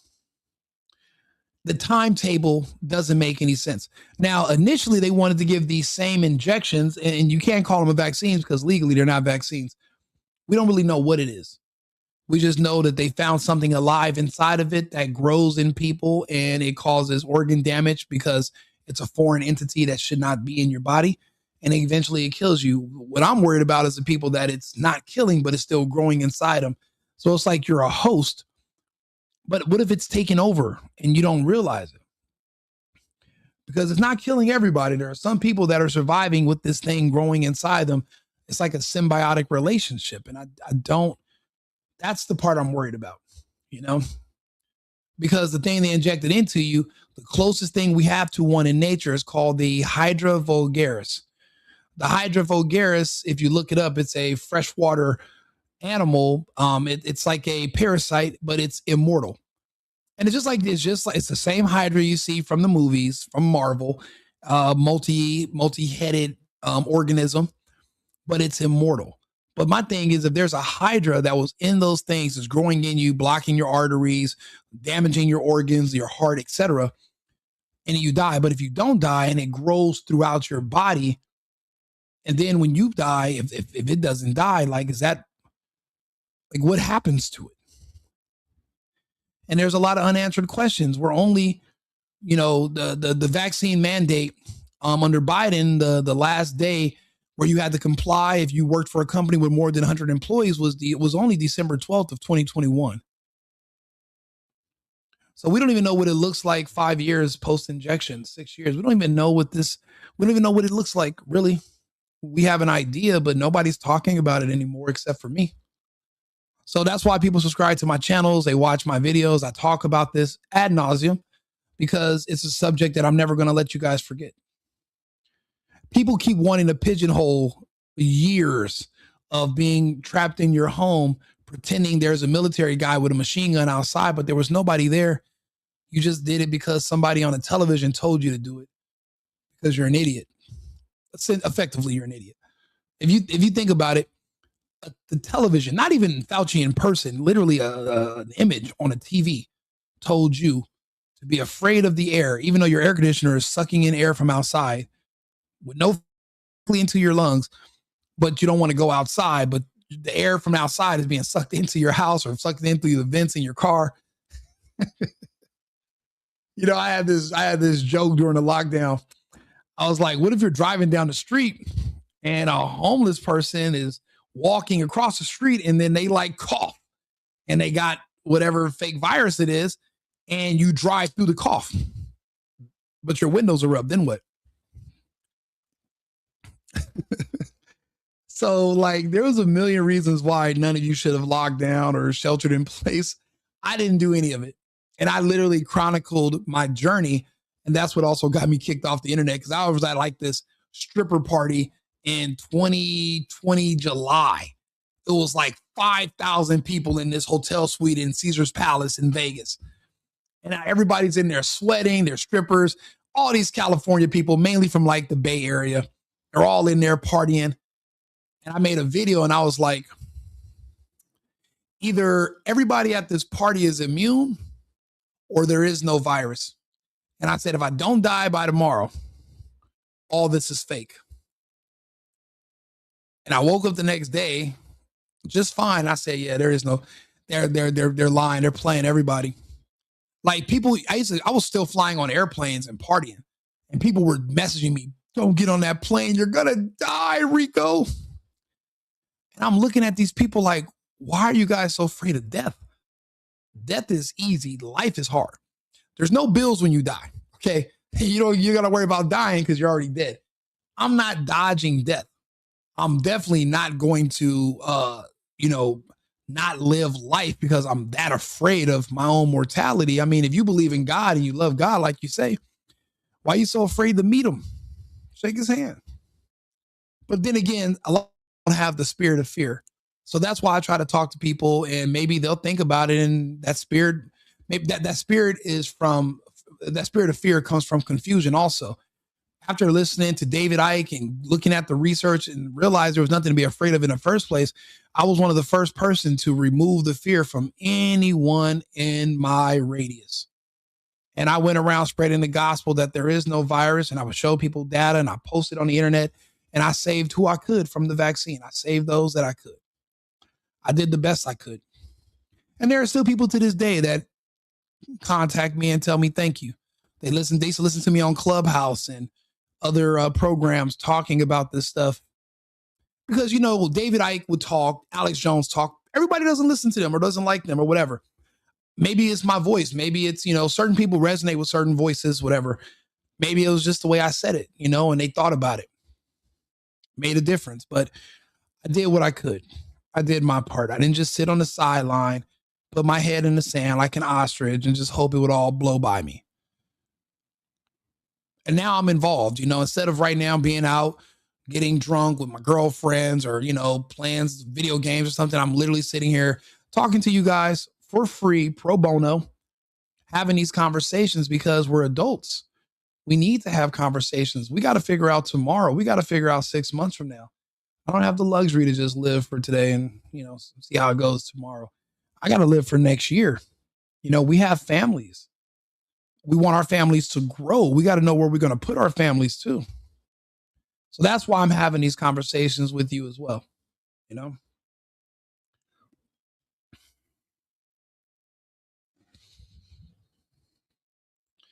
Yeah, buddy, you might want to check the analytics again once this live ends. Oh my God, Salt, say it loud. Wow, oh my God, dude, bro, these black supremacists are disgusting. They're just like everywhere. Well, no, really, it's because I'm dark. They flock over here. It's ridiculous. I'm like, bro, this is not your channel. This is not content for you. This is Jesus Christ. It's like maybe I got to put like one of those filters. Maybe I'll put like a cat talking. That way you can just listen to my words and not be so obsessed with what I look like, because that's what's attracting all these fucking Marxists and communists to come over here and spread their gay bullshit about how much they hate white people and Trump. I don't care. Like, let's talk about the topic. Jesus Christ. These people are like, what's a word? Insufferable. That's the word. Germany telling us that, well, it's not their war. We had nothing to do with it. They wanted. Germany announced that to the world, that this is not our war, Trump. We want nothing to do with it. And what are you going to threaten Germany with? We're going to remove our bases? Get them the fuck. We don't want the American bases in Germany anymore. We don't want them. Take your bases and get the hell out of here. Because if your bases are going to attract missiles from Iran or missiles from Russia, if that's why you blew up the Nord Stream, because you got these bases in our country, then take your bases and go to hell. The Germans are saying this. The Germans are saying this, which is huge. But they're telling Trump to his face. That means the biggest countries in Europe, in NATO, have all said no to this war. They don't want to be a part of it. It's nonsensical. I guess because Israel doesn't have the same hold on them that they have on the United States. So, of course, they're supposed to say that. That's the responsible thing for these countries to You know who else didn't help us? Japan. Germany telling us that, well, it's not. Why would any of these countries help attack the country that they get their oil from? Why would they shoot themselves in the foot? There are already gas lines a mile long in some of these countries. They tried to attack the Turk Stream because Turkey has a pipeline that goes to Hungary. And they hate the fact that Hungary is a stable society. They want Hungary to be in the same boat as them. And some people, they caught some Ukrainian guys trying to attack their pipeline. They caught them like 2 days ago. These countries are, the smart thing for them to do is stay out of this nonsensical war, because there's no hope of winning. They've already lost the war against Russia. They're all on their knees crawling back to Russia. They're all secretly buying Russian oil at a premium. They were getting Russian oil for like $44 a barrel. But see, now they're buying from Russia through India. India puts a tax on there of about $25. So now, they're paying $89, $90, $95 per barrel of oil because of the sanctions. They have to get the oil from an intermediary.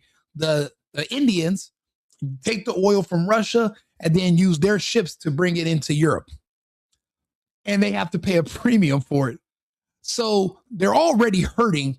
Why would they want to make it even worse and compound it just because of what? An egotistical little nation that exists in the middle of the desert with a man named Netanyahu running it? Like, now he's magically disappeared into the rubble. Like, no, these countries, if Netanyahu was still alive, these countries wouldn't be talking greasy. They'd be too worried about rubbing people the wrong way. They know we lost. And they know when the smoke clears, we'll all figure out Netanyahu's gone. And the United States cannot protect anyone. So this is probably the end of the petrodollar. The question is, what are you going to do? What happens to our way of life here in the United States? Luckily for me, again, I live in a very cheap country besides the United States. I'll be fine. I can relocate. But for those stuck here in the United States, it's just not going to be so easy. And, if Trump gets us into a hole then we have to dig ourselves out of it, bro. We cannot let, he's not a king. He's not a God. We have to make these decisions for ourselves, and we have to figure out what we can do to get him back on track or get him out of the way and let somebody else be in charge. And I'm not saying JD Vance is a better option, because is he also beholden to Israel? We don't know. We don't find out until it's too late. The good thing is Netanyahu's gone. So that Israeli, so Looking Glass, I'm pretty sure, remember that secret facility I told you that they hit outside of Dimona in Israel? I'm pretty sure that the one that was 100 miles away from the reactors that they found deep underground that nobody knew it was there, I'm pretty sure that black site is probably where the Looking Glass technology was being stored. If they don't have it anymore, then what good is what good is Israel to any of these countries? They don't have to beg for their help anymore. They don't have anything to offer besides Looking Glass technology, which is what they call intel. When someone's saying, well, we get intel from Israel, they're able to see the future temporarily. They're limited. They can see the future limited because of Israel, because of that Epstein technology, whatever.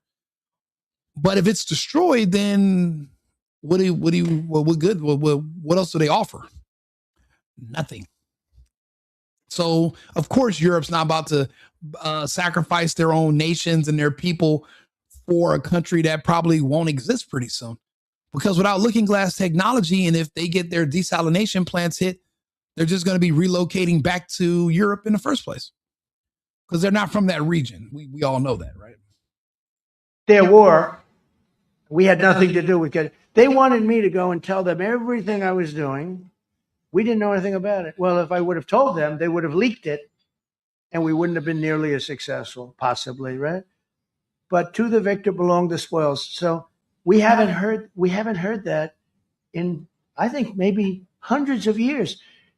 Do you still want them to stay away, or what role do you expect them to play now? I'd rather have them stay away.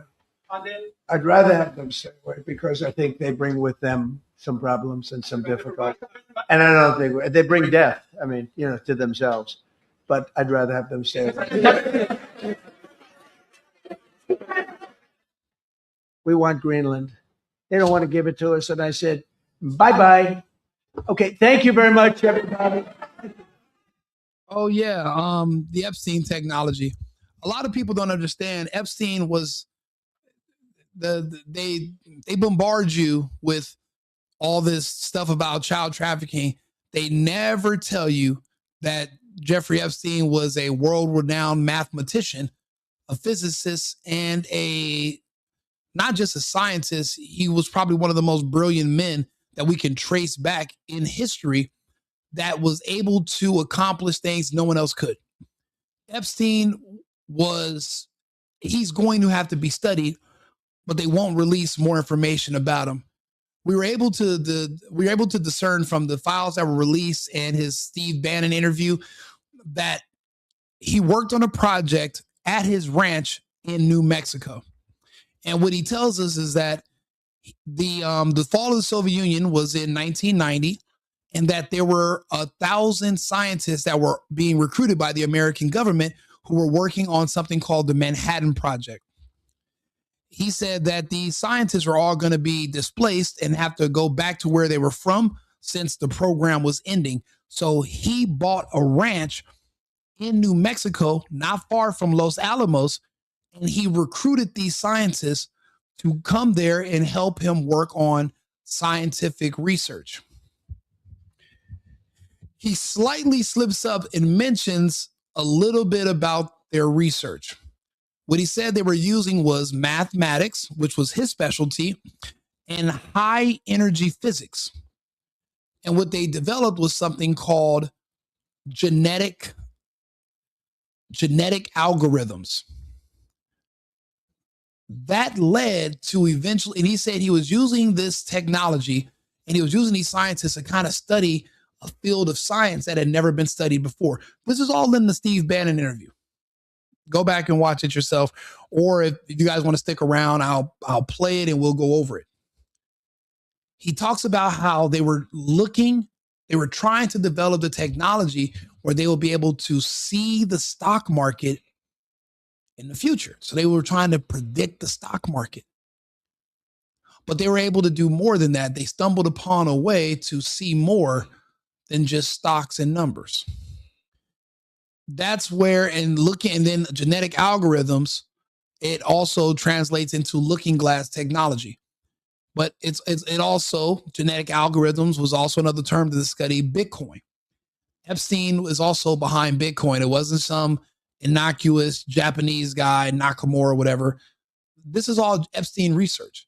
And the vaccine that he worked on to get rid of poor people, specifically poor black people, he worked on it with Bill Gates, which is why Bill and Melinda were so adamant about Native American and blacks taking it first, the vaccine. That's all from Epstein's research as well. All of it. It's in the files. It's in the Steve Bannon interview. People just were waiting to hear some freaky stories of Trump with some fucking preschoolers or something weird. They weren't actually trying to listen. They were just hoping they were going to hear something salacious about Trump because people, I don't know, people have fucked up minds. But they didn't realize that they never asked about his research or what they were studying or what was Ghislaine Maxwell's experience. What was her history? What kind of work was she doing? You guys pretend that Epstein and Maxwell were driving around with a Cadillac, pimping hoes and smacking up kids. And like, what the hell are you guys talking about? Do you understand? These people invented technology that was taken from them, and they were literally thrown under the bus. That's how it appears. Somebody wanted credit for the stuff they worked on. And they worked on it for years. Think about it. The man bought that ranch in New Mexico as a civilian back in 1993 and hired 1,000 scientists that used to work for the American government on the Manhattan Project. Like, doesn't that require some kind of clearance? Like, how would you even have access to these scientists in the 90s, in the early 90s? All this is in not just the Epstein files, but the Steve Bannon interview. So that's where that information comes from. Dirty laundry, thank you. And great, well, I mean, it just depends. Are you able to blackmail people because you can see the future, or do you actually have information on them?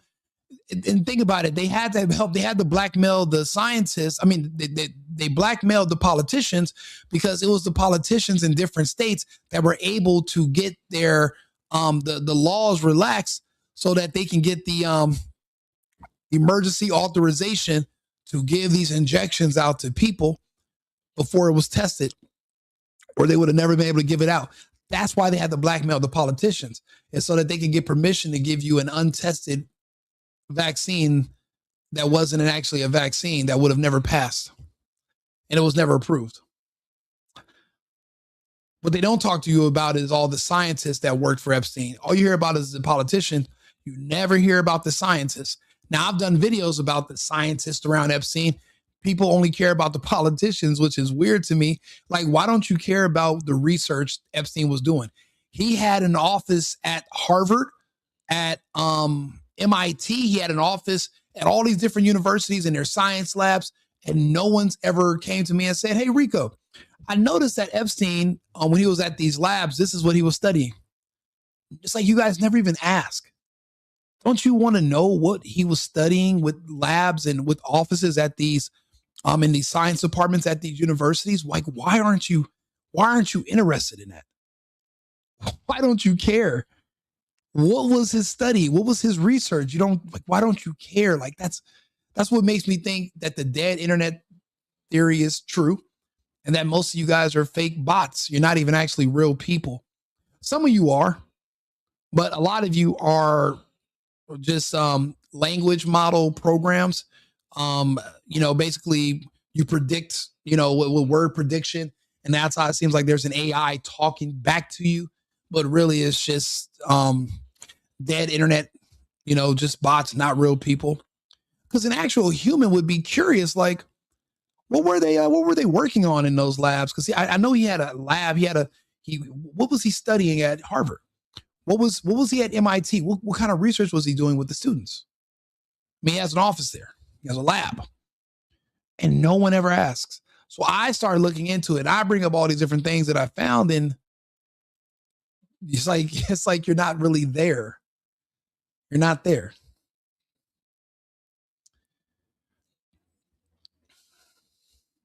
Steve Bannon is more than a propagandist, and so that's crazy.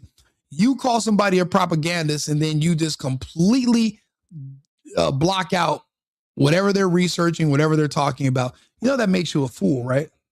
That makes you an idiot. You literally come up with your own bias, and you won't even listen or look into something. That makes you a fool. That means you have limited knowledge about everything. You only listen to somebody's a woman who's black, who's gay, but also she's handicapped. And that way she checks all the boxes, and now you can call yourself listening to her. That makes you an idiot. That makes you a person of limited IQ, because it's not that you won't learn, you just can't, because you only can listen to certain people. I listen and research and read everything from everybody. So there's a difference between us, you know? So that's why I'm going to have a larger base of data to pull from than you will. All centralized systems have failed. Yeah. And you know, the central banks, Iran, Russia, and China are only countries that don't have any Rothschild banks. People have made that correlation, and it's true. That's a very good, somebody said that earlier. It is a good point. It is a correlation. Gorilla probably bought. There's a veteran I know who supports. Yeah, I mean, listen, bro, we all support Trump. That's why we all voted for him. That's why he won the election.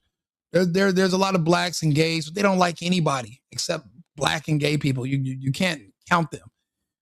Patriots, we want to find out how we can make things better. Right now, things aren't as bad as they're going to get. Gas went up 50 cents, but when it goes up $8, that's going to make a huge difference. And we're trying to avoid that.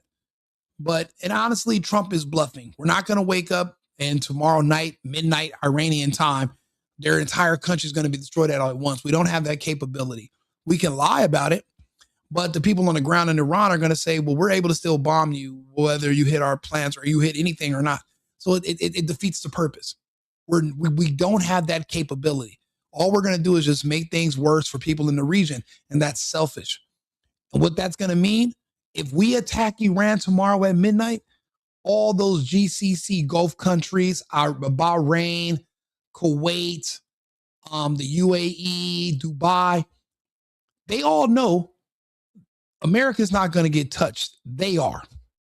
They are going to have to suffer for the sins of the father of America. They're the ones who are going to have to deal with the consequences. You know what they're going to say? Iran, we're sorry. We're going to kick them out of our countries. We'll work out an agreement with you. We don't want no more American bases in our countries. They're going to force us out of those countries. They're going to force us out, because the only reason America's there in the first place is to protect them. But if you can't protect them, then doesn't that defeat the purpose of being there? I would think so. What other good are you? What other good are you there? They let you put an American base there hoping you can protect them from Israel and the Russians. But now you provoked a war and they're being attacked by Iran and you can't stop them. America can't stop those missiles. They destroyed the Patriot missile batteries in the first days. There are no more missile defense systems in the region. So what good is it? So yeah, let America attack tomorrow. They're going to kick us out of the Gulf next week. We're gone. We're done. We're done in the Middle East. The petrodollar, I don't know how we're going to convince people to stay on it. And we can't force a petro yuan to be a petrodollar. I don't know this is uncharted territory. If we're in a simulation, it was rewrote and this is a different path. You know, people say CERN is real and we went through a wormhole and there's we're in a parallel universe now. And that's why things are happening differently than they normally would. Whatever the case is, there is no avoiding the future. The future is going to come one way or the other. Trump's bluffing. We don't have the capability to bomb them back into the Stone Age. We couldn't bomb Iraq or anybody else into the Stone Age, and we tried. We absolutely tried. We were done under Biden. Absolutely, we were done under Biden. We were done under Kamala, except we were done from within. They literally poisoned everyone. They forced you to take something that gave you and your family members cancer and heart attacks. We were still done. There's still Democrats right now pushing for you to take those shots and to sterilize your kids and to have abortions. And they're in my chat right now, and they're black. And they're in there pushing all this black nonsense, but they also push abortions and vaccines. That's why I just tell you just to ignore them. I ignore them in the real world, and I ignore them on the internet too. I just leave them on here so you can have an example to reference from. Just scroll up and read. They start saying, just type in the keyword black, and you'll see these people and what they're obsessed with. And you'll also read what they say, what they're spewing. It's horrible. And they think about it. Their population went from 13%. They're at 8% right now. Just no one's telling them. They don't know how many of them they've lost because of the vaccine and abortions since 2021. They have no idea. And screaming about racism is not going to bring anybody back. And they're past the rate of replacement. So Epstein research did work. There are some things that were accomplished. I didn't say it was a complete, failure. I mean, they succeeded. Bill Gates is still here. Fauci, they only said he failed because it's not wiping them out as fast, but it's working. That's why Fauci's not in jail.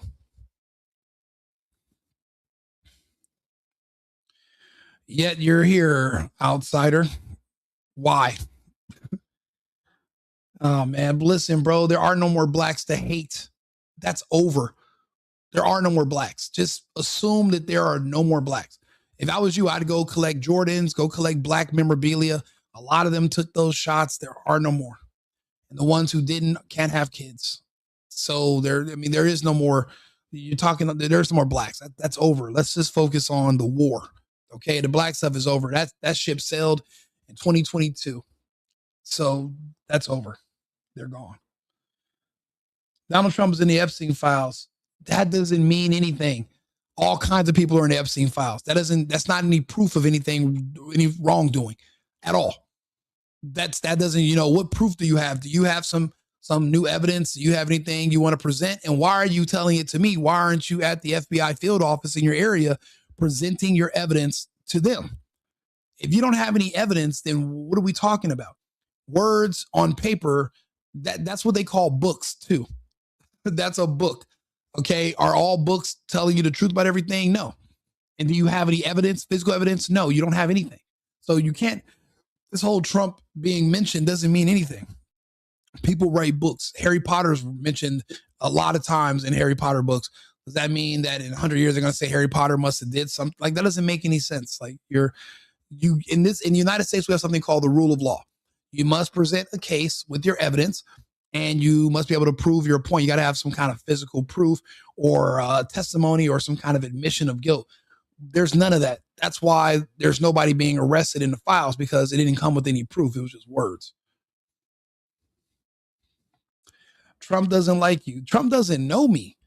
And I'm a man. I don't want another man to like me. You gays and you gay black, y'all, you guys want people to love you and like you. That's that gay stuff.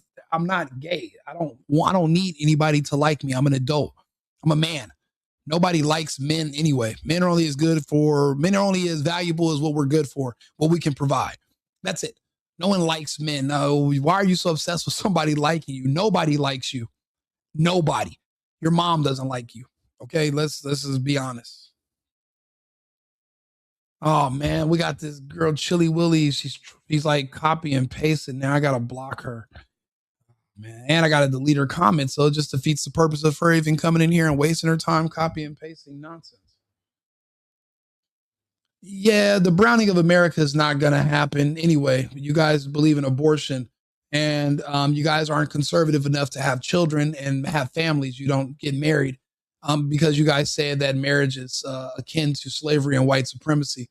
So the best thing you can do is just move to Africa where there's more people that look like you, or move to Central or South America. But in the United States is going to remain a Christian majority country, a white majority country, because whites are still having children.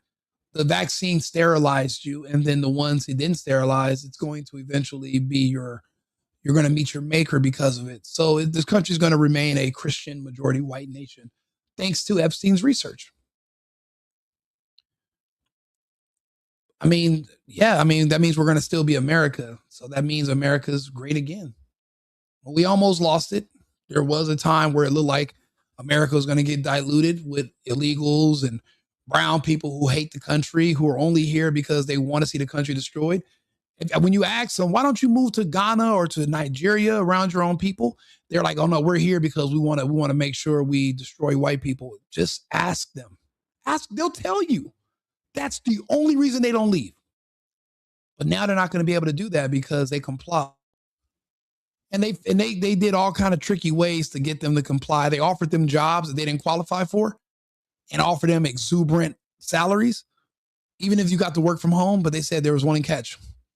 We're not going to give this white person this job. We're going to give it to you because we want to do equity in the workplace and to battle racism and DEI. So this is what we're going to do. Even though you're going to be working alone at home by yourself, we need you to bring your vaccine card. And we're going to need you to go get the shot, both of them, and the booster to keep this job with this salary. They bought their bodies from them. It was designed for them, but it flows through other people. Yeah, it sterilizes them temporarily, but not for the blacks. No. It's much more. This is much more. It's something called intelligent design. Let's just put it like that. What about the Jews on the East Coast who are perpetual benefits, yet they have unlimited connections? What about them? They've all now been moved down to Miami. They all live in Miami now. They've been pushed out of New York. And we really don't even know what we still don't know about those tunnels. We really don't know what they were doing in those tunnels too. I was watching a video about that. I'm like, we really did pigeonhole those fucking secret tunnels under New York. Like nobody talks about that no more. That was about the craziest thing I had ever seen. Do you guys remember the tunnels? Whatever happened with that? Does anybody know? Because I don't remember seeing anything else about the tunnels. Yes, and Newsom is gone. He is a piece of shit crook. He is a pedophile protector. He passed Senate Bill 145. But guess who saved him from the recall against Larry Elder? Black Californians and gays saved Newsom. And you know what that did? That gave us 2 more years of lockdown. The lockdown in California went all the way into September of 2023 because of that recall for Newsom. Newsom ended up winning and fighting against the recall, stayed in power and kept the lockdown going an extra 2 years in California because a bunch of communists and Marxists kept them in power, hoping they were going to get another COVID check. And you want me to take those people seriously? Seriously? No. Newsom. But his wife is definitely unhinged. She's a psychopath. And I'm surprised they're actually letting her do interviews like out of the blue. But he must feel like he stands a chance in the election for president. But again, what does Newsom offer? What's he going to offer? You're going to turn America into San Francisco? Is that really what you guys want? When are you guys going to get enough of seeing the results of the black and the gay vote and seeing what it does to your cities? Go look around at the cities where they dominate the vote and they're the mayor, the governor, they're the ones in charge. Like, don't you see how those cities have all been destroyed and failed with crime? And you want to see that for the entire country? Well, then, hey, go vote for Newsom. The good thing about me is that I can leave. I love this country. I'll still work here. I just won't live here. I don't want to live around pride parades. I just don't. I don't want to see a bunch of gay kids. I think that shit's weird. I went to a restaurant a few weeks ago and every kid that worked in that restaurant under the age of 25 that was black, all of them, 100% of them were gay. That's not just, gradual. That's forced. That's planned. That's deliberate. It's not like they just naturally grew up with a, just a natural attraction to other boys. No. This was planned. This is deliberate. This is war. They'll never have kids. They'll never get married. They'll never buy a home. They'll never be motivated to take care of their children. That's going to make them want to contribute and build a society. They won't participate, but they're still here. And that's why the vaccine was created. I hope we can understand now the why, because people were confused as to why. But now that the smoke's starting to settle, we have 3 or 4 years, we have 4 years, 5 years of case study. We can see who's being disproportionately affected. But now it should be clear to everybody. The stuff that I've been saying for 4 years, it was hard for me to prove it initially. Now I have all the evidence. I can show you the data. It had to be done. The Democrat logos are, I don't understand what you're saying, Mrs. Eric Ander Vita. Newsom offers high taxes, just like the other Dems. Absolutely. The New York sewer system, it must be a conspiracy theory.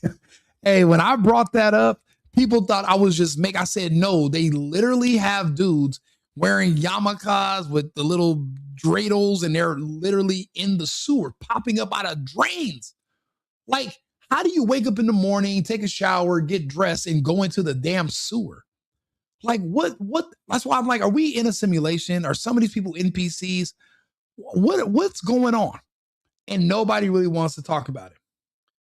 Republicans will have to stay in power because we've already seen the Democrats want to kill us off. They want to depopulate us. That's why they push killer vaccines and abortion. So we can't trust Democrats anymore with our society. And people who want to vote Democrat, go live in Canada where it's a permanent Democrat society and they have maids, medical assistants in dying suicide. You can just go there and be as suicidal as you want and they will help you. But trying to force us to pay for it here and go along with you because you don't want to die alone, that's just that's a failed strategy. We don't want to die with you. We have children. We have stuff to live for. You don't. You aborted your kids and now you can't have them anymore. So now you want the rest of us to be in the boat with you. We can't be in here with you. We can't. I respect your decision to do that, but I can't join you. I cannot join you. I'm busy. I got things to do. I would if I could. No, I wouldn't. No, I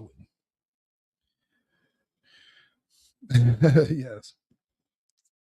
Somebody said that's almost funny. Hey, you know what? I'm doing the best I can. You know, for the most part, I'm just sitting here talking to some of you guys like it's just me and you.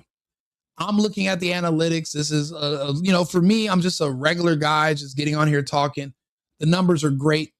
I really just do news reports. So my videos are like 20, 30, 40 minutes. But then like in the middle of the night, I'll get on here and I'll do, let's see, how long have we been on here tonight? 3 hours and 37 minutes. And some of you have been here with me since the very beginning, and I appreciate you. Even if you're not talking or even if you're not saying anything, you don't got to leave a super chat. The fact is, you're in the analytics. I know you're here. We're talking. You subscribe to the channel. I appreciate that. That makes me want to come back and talk some more and go over these topics. Obviously, it's going to be from a right-leaning perspective, a pro-American perspective. And if that's the content that you would appreciate because you're also seeing things from this angle, I'm here for you. I don't believe in all the victimhood nonsense. I'm not going to play into all that. They're going to have to go to, I don't know, what's the Source magazine page or something. This is not going to be it. Can't do it with you. The point is, we gotta course correct Trump. Alex Jones sees it. Candace sees it. Tulsi Gabbard sees it. But the problem is Trump keeps purging people who disagree with him, and that's a failed strategy. You need people that disagree with you around. If everybody's a yes man, that's how you end up like some of these idiot actors that are in rehab or freaking OD because everyone just can't say, everybody kept saying yes, yes, yes to them. People need to say no. That's where checks and balances comes in. And obviously, this is not for the greater good because, well, things are getting worse now. I can see if the results internationally were looking like the results like we have here domestically from Trump, but they're not. So that means we're doing something wrong and we must course correct as soon as possible. Liberating oppressed countries, that's not our job. That's not our job. We're not liberators. That's not, we're patriots. That means we have to keep ourselves liberated. It's not our job to go save the world. Other societies, just because they don't live like us, doesn't mean they need to be liberated. It doesn't. Everybody does not need to live like us. Everybody doesn't need to have all their food sprayed with pesticides and have abortions, pride parades, obesity problems, and where you can't even drink the water from the faucet. Everybody doesn't need to have a society like ours. What if we need to be liberated? What do you mean? What's liberation? So that their women can prostitute themselves on OnlyFans and not get arrested? You know, that's illegal in some countries because they understand if these women do too much, they're not going to find a husband. And then now it's going to be up to the government to support these women when they get older. They're not going to have kids. No one's going to marry them. A society understands that marriage is what makes you human, and that's how you build a strong society. You must have families. We've lost that. We've lost the plot in the West. I literally live in another country because, of course, I have to get married and have kids. And it's impossible. It is, with the laws the way they are in the United States, it's not possible here. So we've lost the plot. Other countries have not. So going around being the world police, that's not our job. We cannot do it. And we're bad at it. No dudes in women's restrooms. Yep, Trump 2028, MAGA, America first. Absolutely, Jake. But like I said, again, in my opinion, we're bad at liberating. We've never liberated anybody. Are the South Koreans liberated?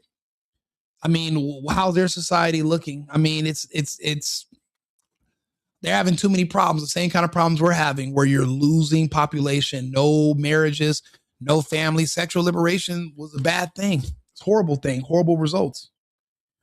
176,000 new jobs last month. Absolutely. And there were 300,000 Black women kicked out of the workforce because, no more DEI hires, doing worthless jobs so that you can boost the quota, so that you can qualify for loans because you have a high ESG score.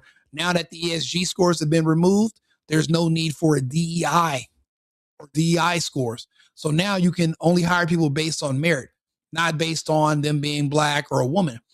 Now those jobs can go to people who actually deserve them, not people who are insufferable and probably going to try to sue you and call you a racist because you write them up for being late 10 times in a row. You know, that's like a form of being held a hostage, knowing that you're forced to hire certain people that don't even meld, they don't even get along culturally with your company, but you're forced to deal with them and hire them because they might sue you if you fire them. That's like a hostage, and that's not right also. So I'm glad that, you know, people can now hire based on merits again. So with all the illegals being kicked out and all DEI people being fired, there are more jobs now available for Americans who want to work and who appreciate the opportunity. So that's a beautiful thing. People who don't marry, they don't understand. Absolutely. They don't. All you say makes sense, but Trump is against you. Bro, Trump doesn't know me.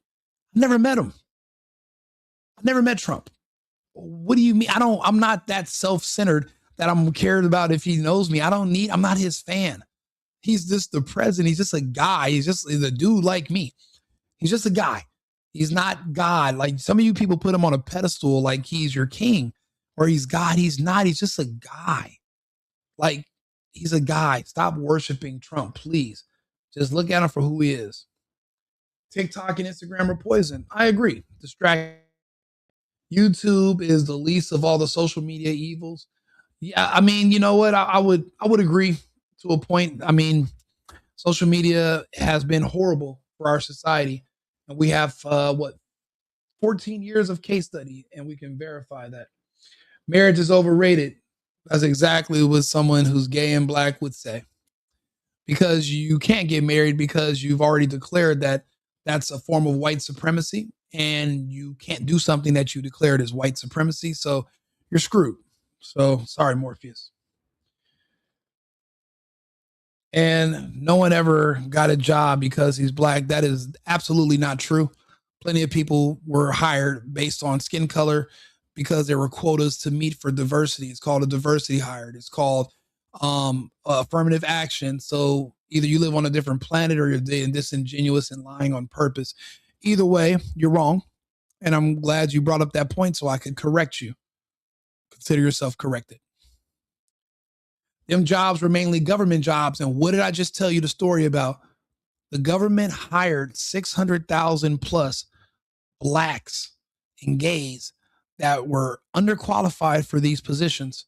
There were blacks and gays that used to get on the internet and brag about how they have these jobs working for the government, and they never met their supervisor. Even though they worked from home, they never had a supervisor to oversee them. They were just getting a check and they just clock in. And then Trump became president. He fired all of them. But remember, for them to keep those cushy government jobs that were offered to them for no reason, they had to take that shot. The same shot that killed them. See, the good thing is, the reason a lot of these people had to be fired is because they know you're going to die from the vax. So it's called, what is it called when you die and you work at a company? Bereavement or something like that. The company doesn't want to be responsible for paying for the funerals or honoring bereavement benefits to families. The smart thing to do is to terminate the employment of those who are already scheduled to die. You know they're scheduled to die because of, you can check the on their card, it tells you what date they were vaxxed for the second time, and you kind of can calculate out X amount of weeks from then. There's a whole formula behind this. I was literally able to predict the first NFL death accurately, and I did it months in advance. It was all over. It went viral on Instagram. I mean, on X or whatever. I was able to predict it. That was me. What was his name? Hamilton or whatever. Something like that. But yeah, I was the first guy to predict that we were going to have our first NFL death. I say NFL or NBA, but our first NFL death. I was one of the first people to call that before it happened.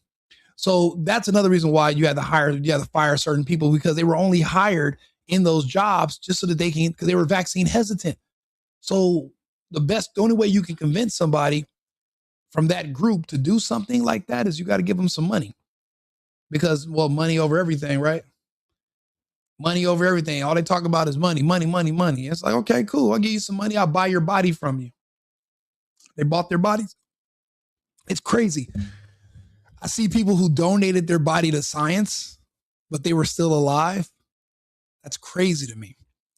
But to them, it makes perfect sense. But think about it. Who cares? Remember, they were victims already. Let them tell it. They were born victims. So you can't victimize a victim. They were already victims. So really, there was no way to go but up anyway, because you couldn't get any worse. They were already victims. I'm just going over the mentality of the people that created it. Remember, a think tank, just like the one we're having here, a think tank came up with these different ideas and put it all together. Think tanks. You guys are now part of a think tank. This is how we talk in think tanks.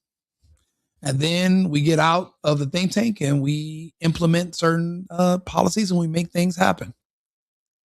That's how life works. That's how the world works. You have people that talk, you have people that do, and you have people that do both.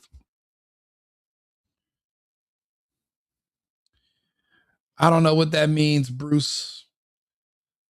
Numbers are wrong. Why are you getting the 600 blacks and gays from? It's over. It's actually started. They started hiring for no reason in 2019. Underqualified people. A lot of them worked for the IRS and they worked in positions, and then they were crying when they were getting fired. But these are people who never met a supervisor. They never once had a, what do they call when they call you in to do a progress report on your progress when you're working here? They never got one, because they were only giving you that check because they needed you to take that shot. Trump came in, saw what they were doing. They fired them all. Because those jobs didn't exist. Think about it. You don't fire 600,000 people working from the government and the government doesn't collapse unless those 600,000 people, those jobs didn't really mean anything and they really didn't even exist. But for some reason, you needed an excuse to give these people money. Why? Because you had to buy something from them. You bought their body. And whatever your salary turned out that you received over those years was how much you charged for your body. That's the equation. None of this is rocket science. I mean, it's really simple. The American government fired. Let's ask. Let me see if I can find it online. Let me see here. Hey, Arthur, can you look it up online? How many people did it say Trump fired from the American government, like American government employees? How many did Trump fire once he became president in 2025? I know they said that he laid off like a lot of people. How many people can you find online that they talked about Trump firing in the workforce from the American government? As of now, there's no verified reporting that Donald Trump became president in 2025. The last term he served was from 2017 to 2021. If you meant during his previous term or your... Oh, man, I hate when the AI is confused. Do me a favor, Arthur. We had this problem before. Oh, you know what? Let me change it. Let's see here. We'll start a brand new chat. Okay, Arthur, are you there? I'm right here. What do you need me to help with? Who's the president as of right now? As of right now, Donald J. Trump is the president of the United States. He was inaugurated as the 47th president on January 20th, 2025. Okay, Arthur. So when Trump first became president, there were reports in the media of all these mass layoffs from the American government to make it leaner. How many people that were government employees lost their jobs since Trump became president? What was that number? What kind of numbers were you seeing when you looked this up?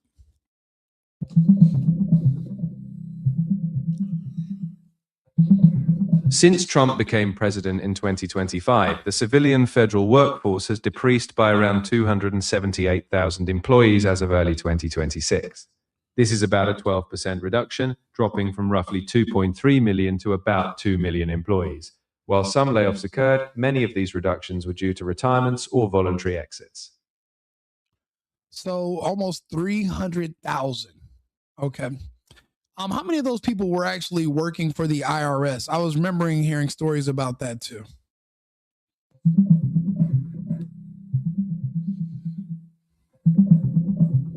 Since Trump became president in 2025, the IRS saw a significant workforce reduction. At the start of 2025, they had just over 102,000 employees, but by the end of 2025, that number dropped to about 74,000. This means roughly 28% of the IRS workforce was reduced, with a combination of voluntary resignations, buyouts, and some formal layoffs. Now, when they asked people to do a voluntary layoff, or they asked people to voluntarily leave, what kind of threats were given, and what did they say to convince them to lay themselves off?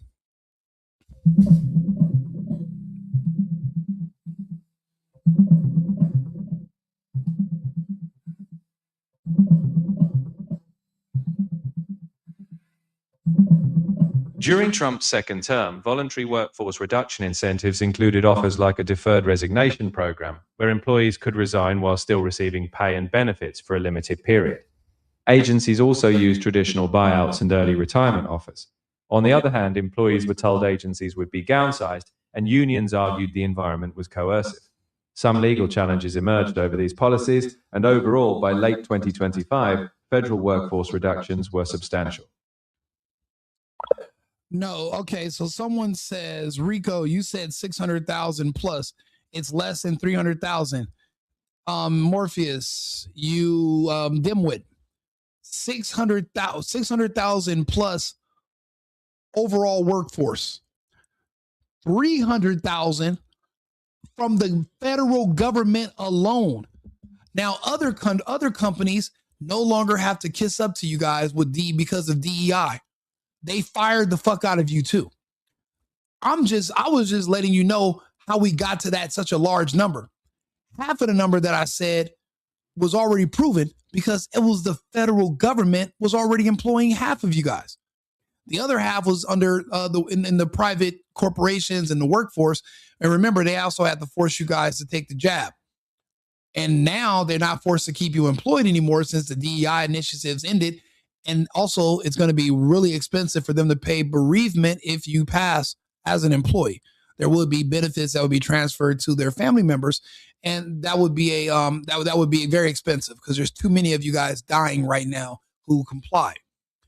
I hope you understand what was my point.